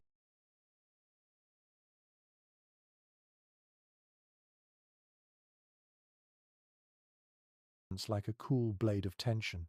Wolves were teachers too, though not through gentleness. They taught travelers to recognize boundaries, to honor space, and to move with respect. The wolf watches the ptarmigan a moment, then turns and disappears into the trees with quiet purpose. Another thought surfaces, one that scholars often revisit. How much of winter knowledge was shaped directly by observing animals, and how much came from long practice and inherited wisdom? The answer is woven tightly. Families watched animals year after year, learning not just behaviors but deeper truths about survival. Conserve energy, choose shelter wisely, adapt quickly, and never ignore the subtle cues that winter hides within its silence. You continue walking along the pond's edge. In the snow, you find evidence of another creature, a long, smooth tunnel carved beneath the surface where an otter slid repeatedly. You smile at the sight of it. Even in winter, some animals found joy. Otters taught families another lesson. Survival does not have to crush the spirit. Play and laughter had a place, even in deep cold. Children who saw otters slide on their bellies often imitated them, filling winter days with delight rather than dread. You climb a small incline overlooking the far end of the valley. From this vantage point, you see the snow dotted with signs of life. Trails twisted in layered loops, feeding sites, shelter depressions, marks left by paws, hooves, talons, and tiny claws. This valley is not empty. It is a thriving library of winter living. You stand for a moment, breathing in the cold, letting the lessons settle in your mind. Winter animals teach more than survival tactics. They teach humility, cooperation, adaptation, awareness, and above all, a quiet acceptance that you must move with the land, not against it. As you turn away from the valley, the sky above shifts again. The faint glow of morning lingers just beyond the distant hills. Light is returning, and with it comes the age-old practice of migration toward warmer paths, where families moved in search of renewal and changing seasons. You step forward, ready to follow the trail that leads toward the slow promise of thaw. You leave the valley of animal teachers behind, stepping toward the faint glow forming along the horizon. The stars begin to soften, fading into a pale shimmer as the first hint of dawn stretches across the sky. It is not full daylight yet, but winter mornings rarely arrive with dramatic flair. Instead, they seep slowly into the world, bringing a quiet silver light that touches the snow, like a gentle reminder that seasons shift, even when the cold feels endless. You walk across a broad plain where the snow lies smoother than before, less shaped by wind and more by the steady calm that often precedes seasonal change. The air feels different, still sharp, still cold, but with an undertone of softness that suggests the deep freeze is loosening its grip. You exhale and watch your breath curl upward. The mist hangs in the air for a moment longer than usual before fading, a subtle sign, but one that winter travelers understood well. A grounded truth from indigenous seasonal knowledge settles in your thoughts. Many communities timed their winter migrations carefully, sensing not only temperature changes but shifts in daylight, wind direction, and animal behavior. These cues signaled when it was time to prepare for movement towards spring camps, tapping into rhythms older than memory. Families moved not in haste but with deliberate grace, following patterns shaped by generations before them. As you continue walking, you notice a line of small willow stakes rising from the snow. They stand in a neat row, marking a route families traveled each year when the season began to change. These stakes guide you now, their tips frosted white but still visible enough to read. You follow them toward a gently rising slope, feeling the steady pull of a path well worn by countless feet. A soft crunch in the snow draws your attention. Ahead, you see a pair of caribou moving slowly across the plain, their bodies sleek beneath thick winter coats. They walk with purpose, heading southward. Caribou migrations offered reliable cues. When the herds shifted, families often shifted too, knowing that warmer weather and new opportunities followed these powerful animals. You watch the pair for a moment, admiring their calm stride, before continuing along the path they have just crossed. A delicate detail rises in your awareness. Some families believed that the first visible thaw at the base of certain trees marked the start of migration season. When the bark darkened with a tiny sheen of melting snow, or when sap scent drifted faintly into the air, people prepared their sleds and bundles. You step toward a large pine and place your palm against its trunk. It is still cold, but the bark feels slightly softened by the warming air, a small promise of change. The trail leads you toward a shallow ravine carved gently into the landscape. Snow along its sides has begun to settle, forming smoother lines rather than sharp ridges. As you descend, the sound of trickling water whispers beneath the ice, almost imperceptible, but unmistakable. Water moves when winter loosens. It is one of the earliest signs that the season is preparing to shift into something new. At the bottom of the ravine, you find a cluster of families assembling their belongings. Sleds rest on packed snow.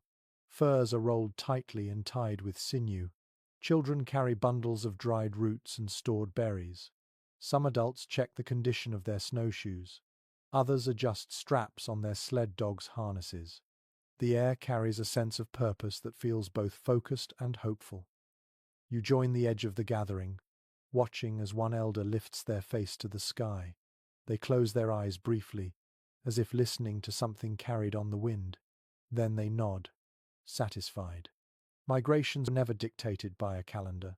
They were read through signs, sensations, and shared instinct. A question often considered by researchers enters your thoughts. Did families follow fixed routes each year, or did migrations shift based on conditions? It seems both occurred. Some regions offered reliable pathways that changed little across generations. Others required flexible routes shaped by snowfall, ice conditions, and animal movement. Winter taught resilience, but spring shaped adaptation. Nearby, a young woman secures a bundle filled with woven baskets, tools, and cured hides. She pauses to check the bindings twice, then smiles as a child helps tighten a loose cord. Cooperation remains at the heart of movement. During migrations, families travel together in loose but steady lines, supporting one another through ice crossings, steep terrain, and unexpected challenges. You follow the group as they begin their slow progression out of the ravine. The sky brightens, casting a soft blue glow across the snow. The sound of sled runners gliding across hardened frost mixes with the gentle murmur of conversation. Dogs trot with eager steps, tails swaying like small banners of enthusiasm. A playful detail surfaces. Children often competed to spot the first true sign of spring during migration, whether a patch of earth showing through snow or the distant call of a returning bird. When the first sign appeared, they announced it proudly, and the group offered small cheers or light laughter to encourage the moment. You scan the ground as you walk, half hoping to spot such a sign yourself. The trail leads you through a narrow pass between two rocky outcrops. A gust of warmer air brushes your cheek. It surprises you, almost enough to make you stop. Warmth in winter tastes unfamiliar. You smile at the sensation, imagining how families felt when they first sensed it after months of bitter cold. As you move beyond the pass, the land opens again into a wide terrace where the snow appears thinner. Here, parents show young ones how to prepare for the next camp. They demonstrate how to test ground stability, how to choose sheltered areas, and how to distribute weight evenly on sleds to prevent tipping. The lessons blend into movement, becoming part of the journey itself. You continue beside them, feeling the ground beneath you shift from deep drifts to firmer layers. The sound of dogs barking lightly echoes in the distance. A few birds flutter overhead, their wings slicing the air with crisp strokes. More signs, more cues. The path begins a gentle ascent toward another ridge, and as you climb, the horizon glows with a warmer shade. It is not yet spring, but the promise of it floats in the cold. Families adjust their gait, sleds slide more easily, spirits lift. At the top of the ridge you pause. Below lies a sprawling expanse where new routes will open as snow thins and light strengthens. This is where winter shifts from deep endurance to quiet preparation. Beyond this ridge lies the world of creativity, where families settle briefly and transform winter stillness into a workshop of tools, art, and resourceful invention. With the wind brushing softly against your cheek, you step forward into the next stage of winter's long journey. You step down from the ridge and enter a quieter landscape where the snow lies in broad, gentle swells that catch the morning light like brushed silk. The wind softens further here, flowing around you instead of pressing against you, as if the land itself is offering a moment of calm. In this stillness, you sense a different rhythm beginning to emerge. The urgency of migration fades slightly, replaced by the quiet pulse of creation. Winter travel is not only about moving through the cold, it is also about shaping, repairing, and crafting the tools that carry families safely from one season to the next. You walk toward a cluster of low shelters arranged around a shallow depression in the snow. Smoke rises from a few small hearths, drifting upward in thin spirals before dissolving into the pale sky. The air is filled with a subtle blend of scents: smouldering wood, warmed hide, and the faint sharpness of scraped bone. These smells guide you toward the heart of winter craftsmanship. You approach the nearest shelter and see two figures seated on a wooden plank placed across the snow. Between them lies a pile of raw materials: antler sections, small logs, stone flakes, and bundles of sinew. Their hands move with slow, practiced ease as they shape these materials into tools. One carves a smooth curve into a piece of wood, shaving away thin curls that fall onto the snow like tiny, curled petals. The other wets a length of sinew with careful patience, preparing it for binding. A grounded observation from traditional practice settles gently into your thoughts. Winter was often the ideal time for tool-making. The cold preserved hides and fibers, making them easier to store. The long nights provided hours for quiet, concentrated work, and the stillness of the season encouraged focus. Many of the tools used during the rest of the year were shaped during these months of frozen calm. You kneel beside the workers, watching closely. The carving continues with steady rhythm. Each movement is deliberate, shaped by both experience and instinct. The wooden piece gradually takes the form of a bow stave. Its curve follows the natural grain, guided by the maker's eye. You notice small marks along the wood, where the artisan has tested its flexibility. Winter bows were often crafted with particular attention to the cold, since freezing temperatures could crack less skillfully made pieces. You imagine the satisfaction of holding a finished bow, knowing it was shaped with patience and deep respect for the material. Beside the carver, another worker threads sinew through a small bone handle. Their fingers move briskly despite the cold. They tighten the binding, then smooth it with a small stone that fits perfectly in their palm. This tool might become a scraper, or a handle for a blade, or something else entirely. You feel a sense of wonder at how many different purposes a single piece of bone or wood can serve when guided by creative hands. A lesser-known detail rises into your thoughts. In some regions, families used winter darkness to polish tools with fine sand or snow, creating a smooth finish that not only improved performance but also carried meaning. A well-polished blade was a symbol of care. A polished handle showed pride in one's craft. In the dim winter light, polishing became a meditative act. You rise and move toward another shelter where a few children sit beside an elder. The elder holds a length of rawhide and stretches it slowly between their hands. The children watch with serious expressions, mimicking the motions as they practice softening smaller strips. Rawhide stiffens easily in winter, so it must be worked gently to remain usable. The elder explains each movement with quiet patience. You see how winter becomes a school for fine motor skills, as important as the lessons learned earlier in the clearing. Nearby, a pair of adults work on a sled runner. The wood lies across two supports, and one of them scrapes its surface with a sharp stone blade. The other heats a small pot over a fire, melting animal fat until it turns into a glossy liquid. They dip a smooth cloth into the warmed fat and apply it to the runner with steady strokes. This layer will protect the wood and help the sled glide more easily across snow. You imagine the difference a well-treated runner can make on long journeys, saving both energy and time. A quiet question surfaces in your thoughts, one that researchers have sometimes pondered. How much of winter craftsmanship was planned well in advance, and how much emerged spontaneously as needs arose? Some tools were crafted yearly in predictable cycles. Others were created only when unexpected challenges appeared. The winter workshop existed in a space between routine and improvisation, shaped by the season's demands.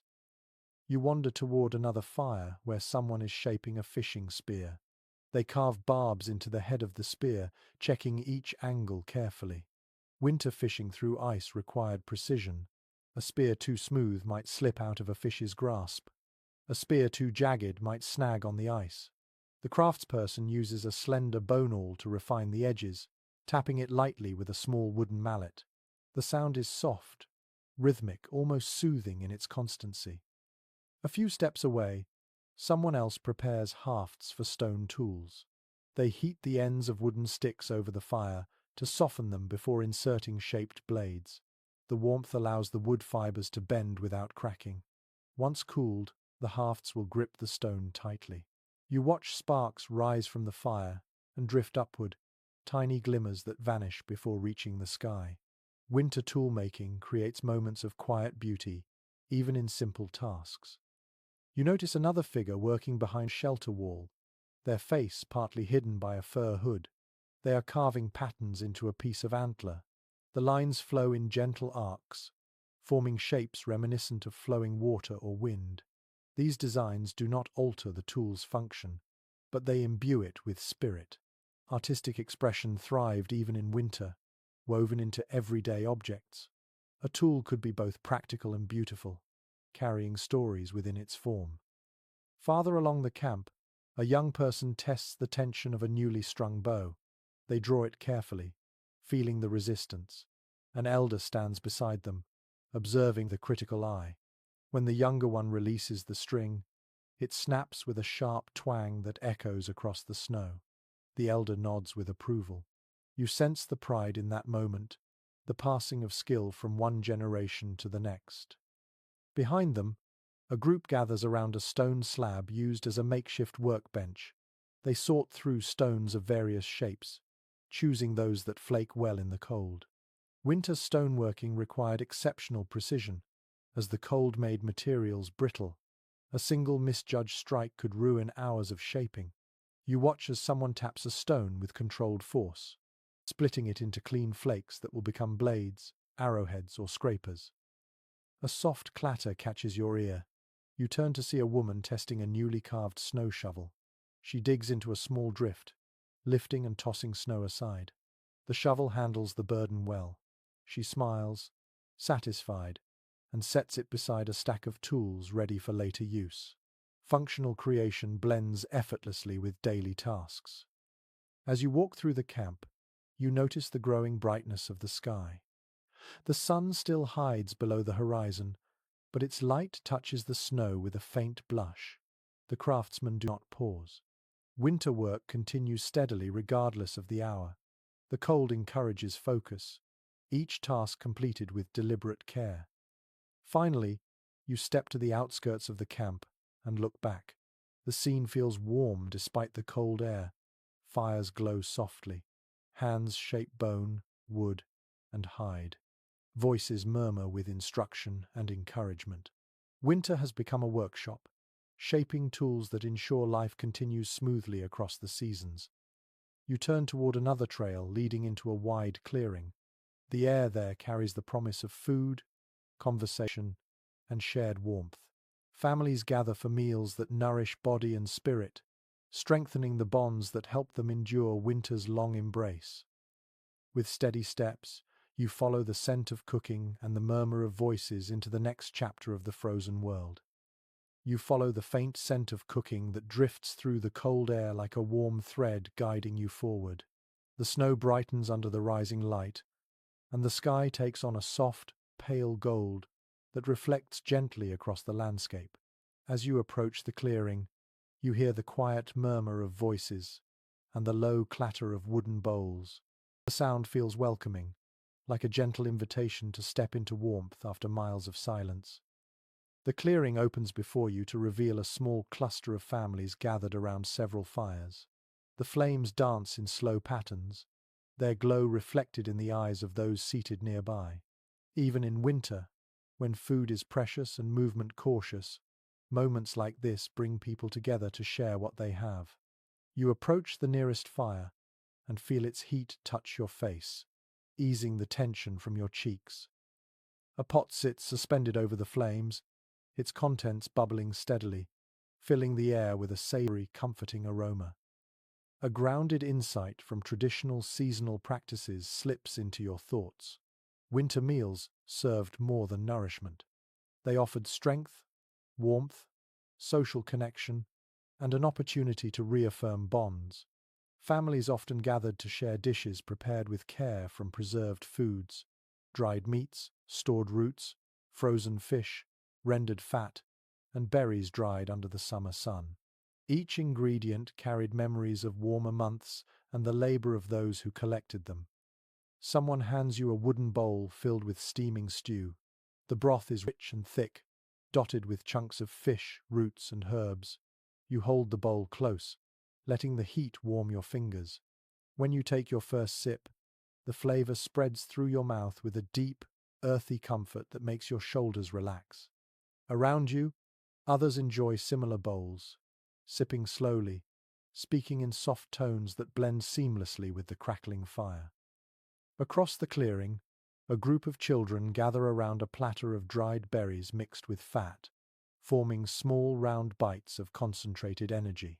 Their laughter rises in short bursts as they exchange the snack like small treasures. You smile, realizing how even simple foods become moments of connection in winter's quiet world. A lesser-known detail drifts into your awareness. In some regions, families crafted winter treats by mixing crushed dried berries with warm marrow, forming nutrient-rich bites that could last for weeks. These small morsels were often shared during communal meals or given to children during long journeys. You see that tradition mirrored here, as a mother hands one such bite to a toddler sitting in her lap. You stand and walk toward another fire, where older members of the group sit with bowls in hands. Their conversation flows gently, weaving stories from earlier winters with reflections on hunts, travel routes, and the weather's shifting moods.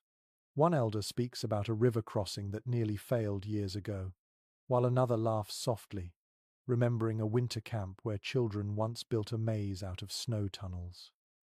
These shared memories warm the space as much as the fire. Conversations in winter create their own kind of heat, a reminder that survival is not only physical endurance, but the maintenance of relationships and shared identity. As you listen, someone sets a flat stone near the fire and begins placing thin slices of frozen fish onto its heated surface.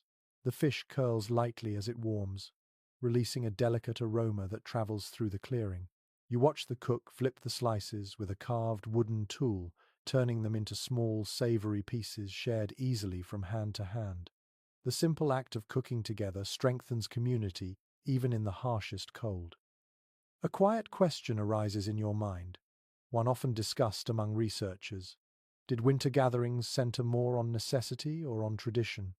The answer appears to lie somewhere between the two. Necessity brought families together for meals, but tradition shaped rituals of sharing, gratitude, and hospitality.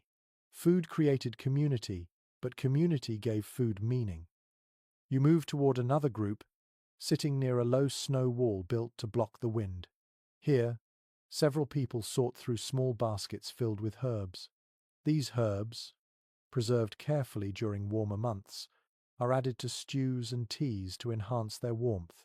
A woman holds up a bundle of dried mint, explaining to a younger listener how the herb warms the chest and lifts the spirits during long nights.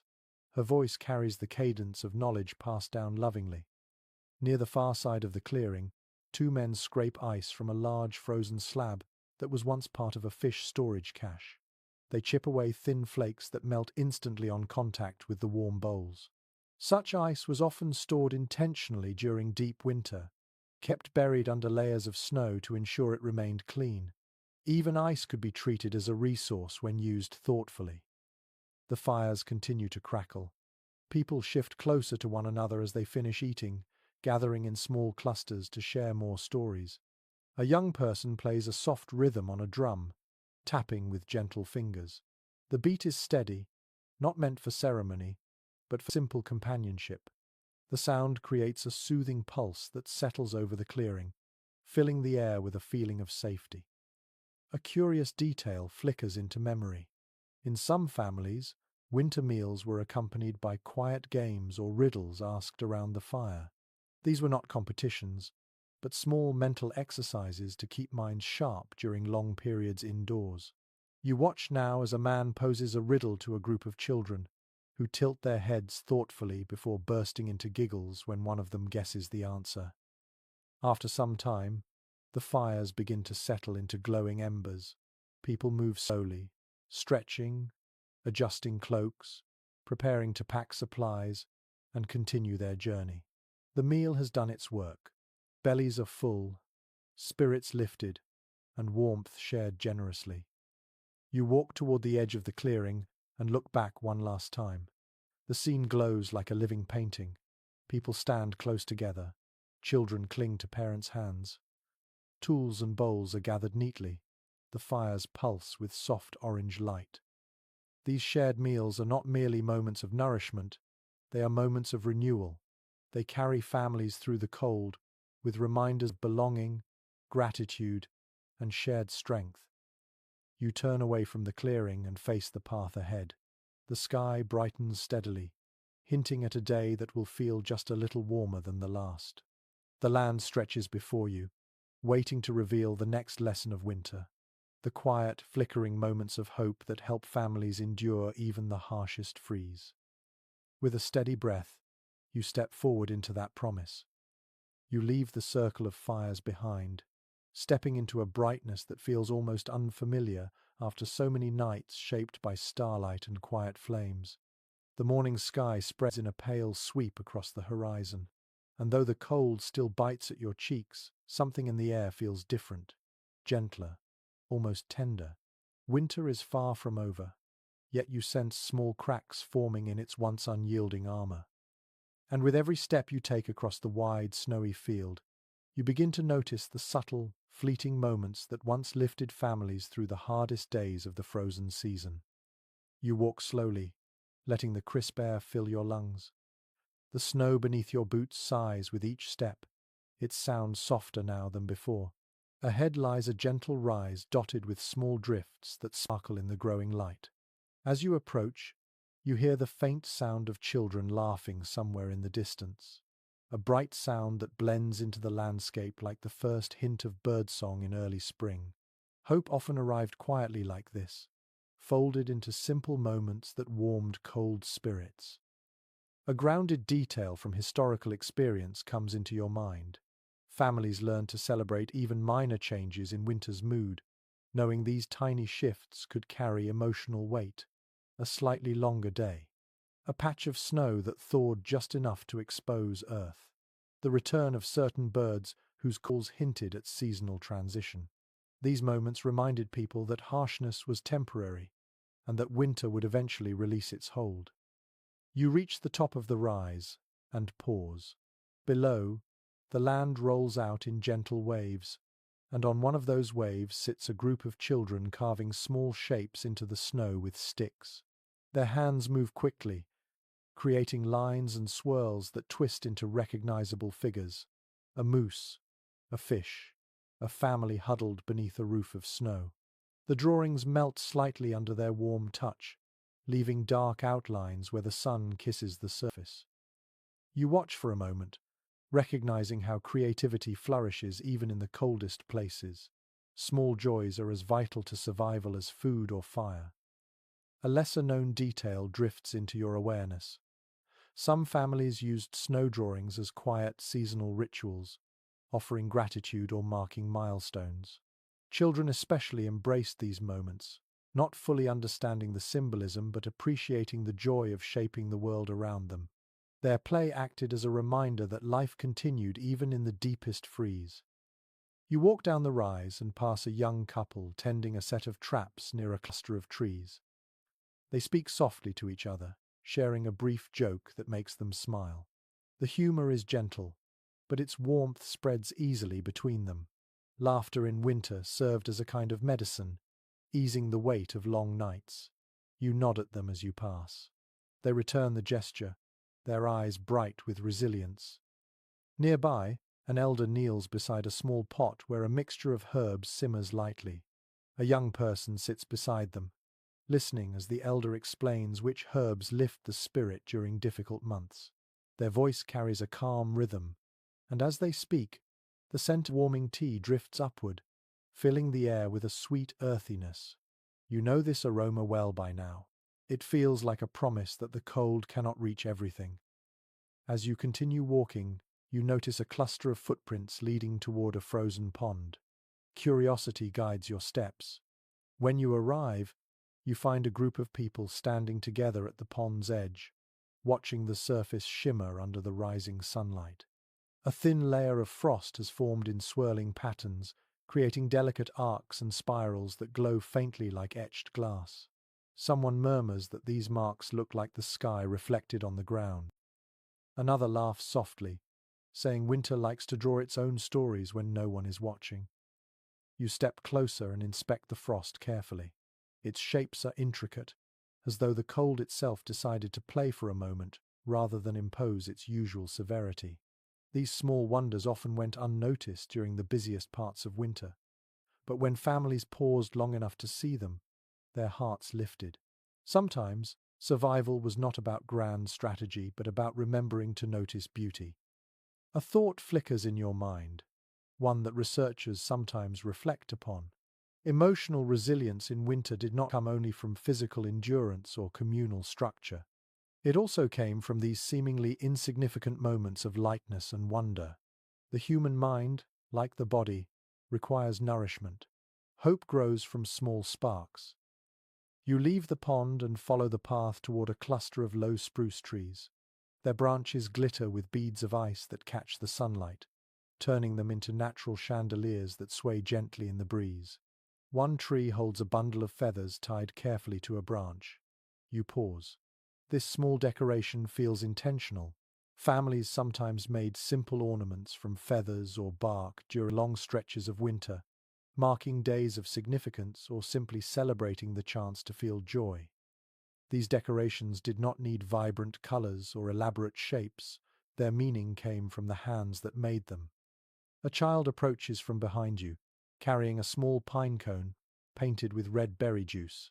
They hold it up proudly, explaining that they made it to bring good fortune for their family's migration south. You smile and thank them for sharing. The child beams before running back to join the others. Small traditions like this carried entire communities through the cold, reminding young people that hope was something they could create with their own hands. Further ahead, a pair of elders sit together on a fallen log. One holds a small drum and taps a faint rhythm, while the other hums a tune too soft to be called a song. The melody flows like warm breath, filling the space with a peace that settles into your bones. Winter music did not always require ceremony. Sometimes, a few notes hummed in quiet companionship were enough to brighten the world around them. You stand beside the elders for a moment, listening, The rhythm pulses gently through the clearing. Snow shimmers. The air feels warmer than before. You sense how powerful small comforts can be when the world feels heavy. As you prepare to move on, the drumbeat softens into silence. You look toward the distant hills and feel the next stage of winter pulling you forward. The sun climbs higher, casting new light across the snow. Families are preparing to pass knowledge onward, teaching resilience not only through labor and skill, but through the stories and gentle traditions that echo across generations. You take one last breath of the warm scented air before stepping toward the land where wisdom crosses time, held quietly between generations. You walk toward the rising light, leaving behind the echoes of laughter and the soft hum of winter songs. The air carries a feeling of change, not dramatic or sudden, but subtle and steady, like the slow turning of a great wheel. As you move across the snowy plain, you see a cluster of elders and younger family members gathered near a sheltered grove. The scene draws you in with a quiet pull. Something important is happening here. Something rooted in memory, shaped by time, and meant to outlast the cold. You approach slowly. The group sits in a loose circle on compacted snow, their breaths rising in small white clouds. An elder at the center holds a carved wooden staff, its surface worn smooth from years of use. They tap the end gently against the snow, creating a soft thump that calls the gathering to attention. No one fidgets, no one speaks. Even the smallest children sit calmly, sensing the weight of this moment. A grounded reality from cultural tradition rises into your thoughts. Winter was one of the most important seasons for transferring knowledge across generations. Long nights and slower days provided time for elders to speak, for youth to listen, and for families to strengthen a shared sense of identity. Lessons were woven into stories, tasks, rituals, and simple daily gestures. History became a living thread, passed hand to hand like a precious object. The elder speaks, their voice low and steady.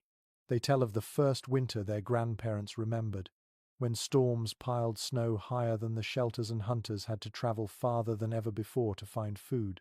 They explain how unity carried the community through that season, how every member shared what they had, and how no one was left behind.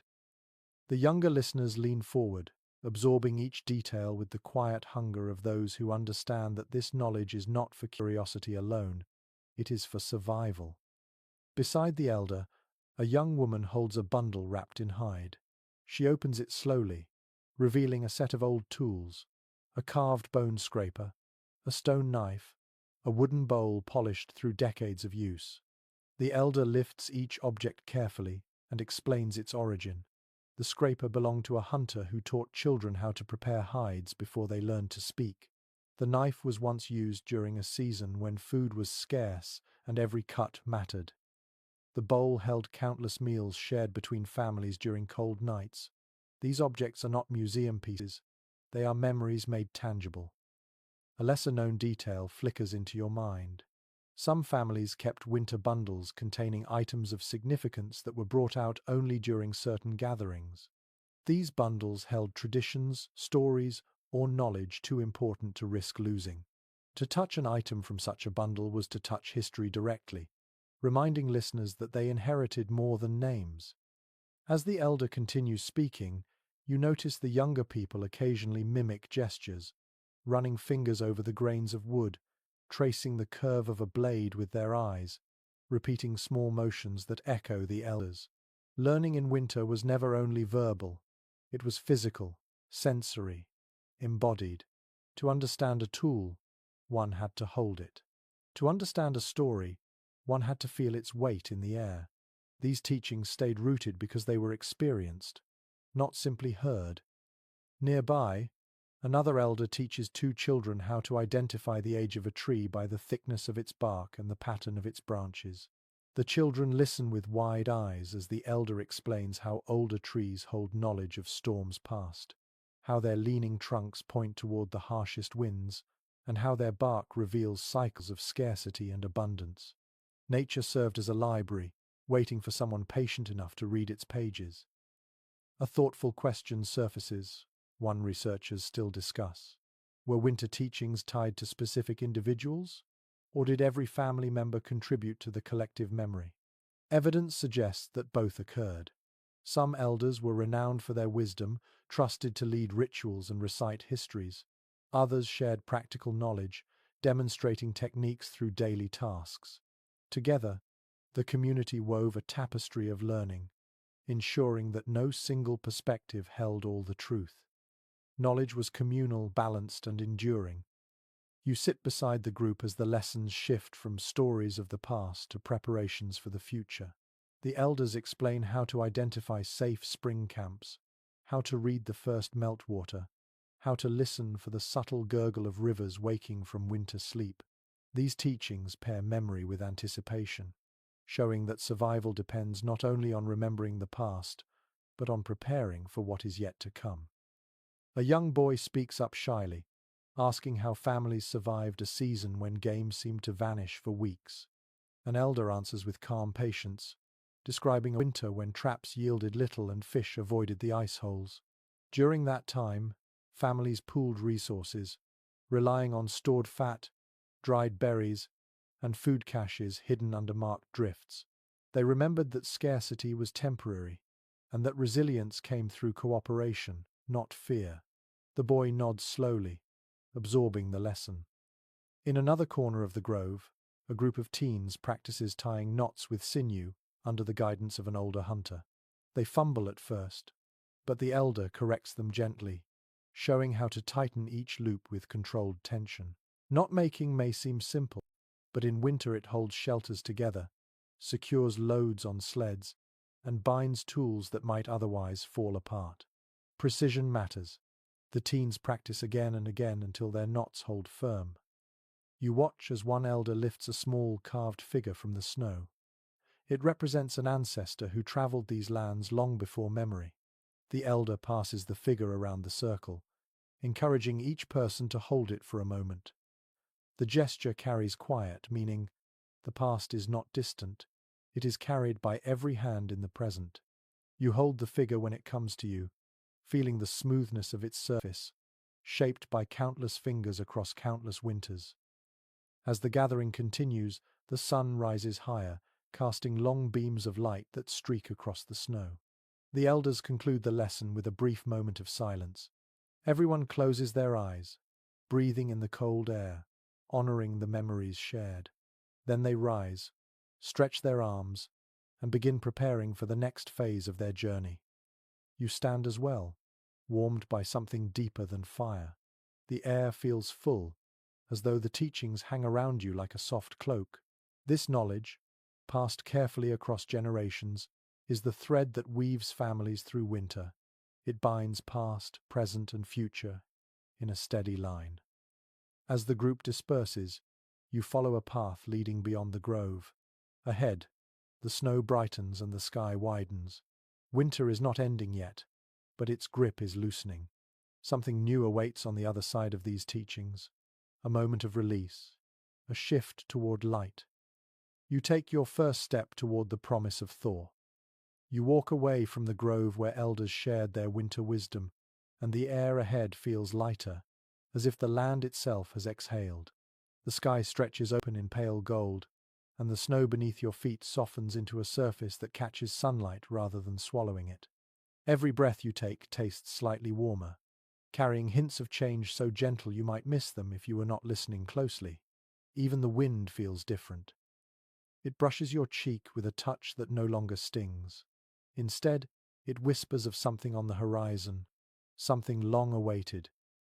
You continue across a broad slope that curves toward a shallow valley. The snow there glows faintly pink under the early sun. As you descend, a quiet sound reaches your ears.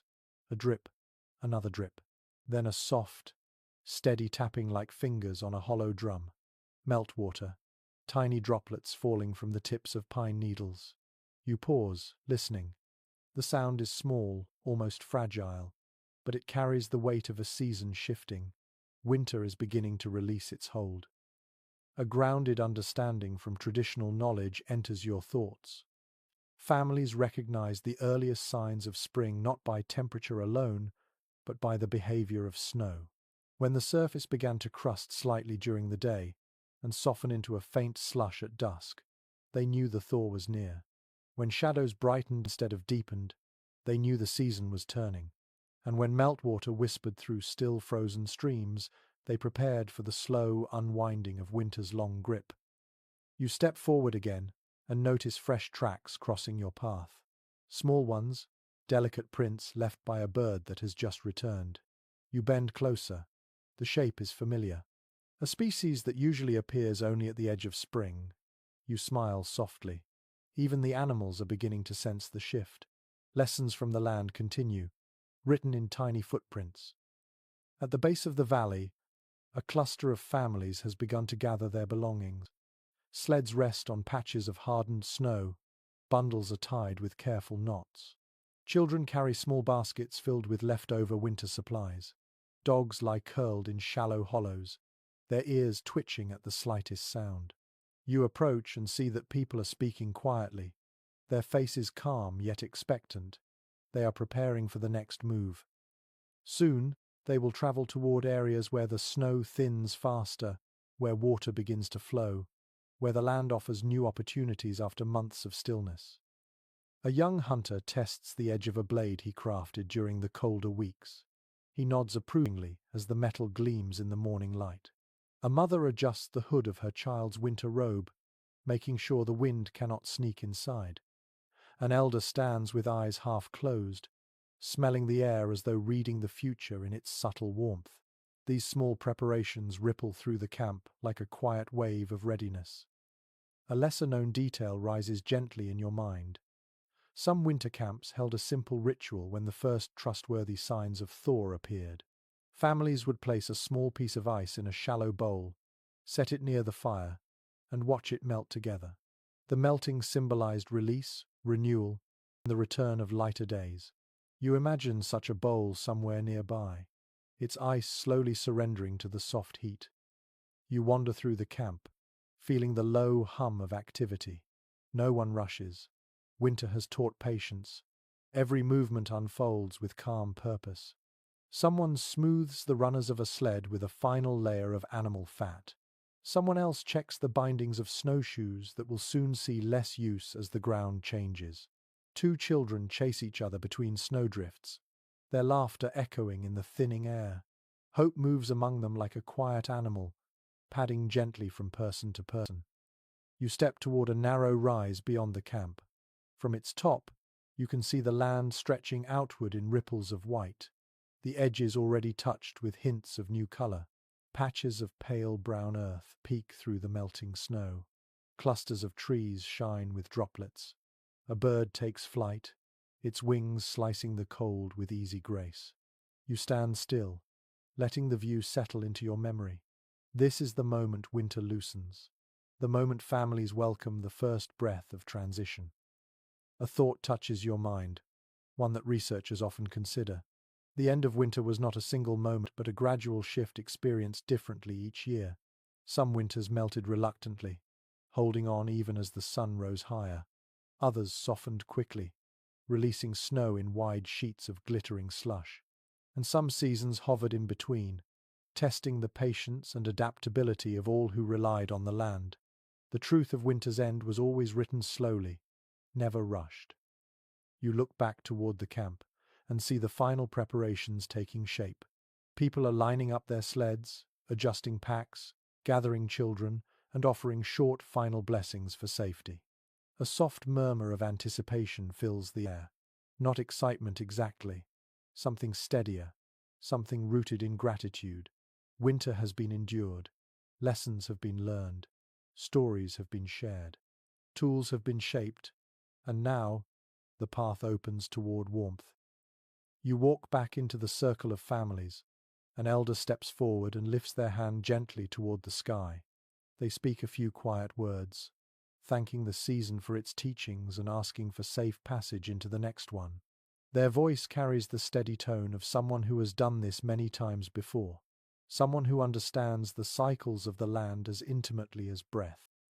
Everyone stands in respectful silence. Then slowly, the elder lowers their hand. The moment lingers like a suspended snowflake, delicate and full of meaning. After a soft beat of silence, the movement begins. Sleds shift, dogs bark lightly, boots press into fresh tracks. The camp starts to flow forward with a smooth, unified motion. You join them, walking alongside the procession as it heads toward a trail brightened by the rising sun. Around you, the land glimmers with melting frost. The air carries the faint scent of waking earth. The soft crunch of snow underfoot feels gentler now, less brittle, as though even the ground is ready to breathe again.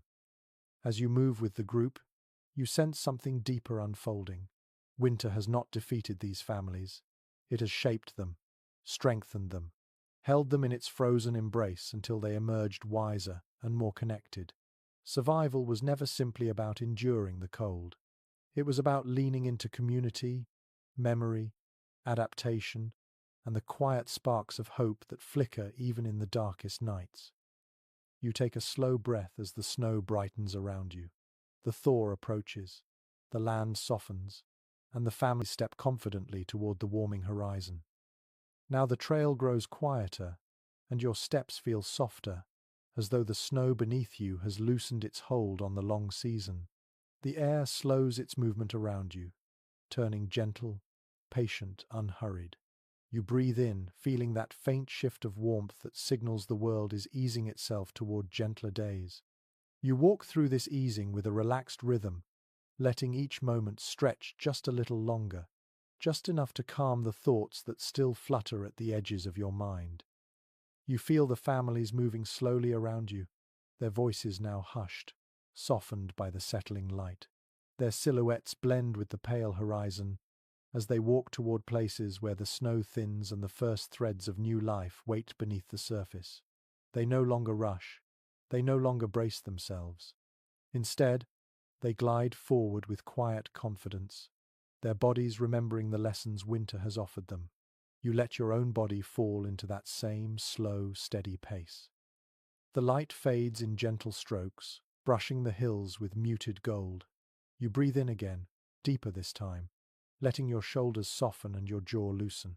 The world feels calm here, wrapped in a soft blanket of stillness.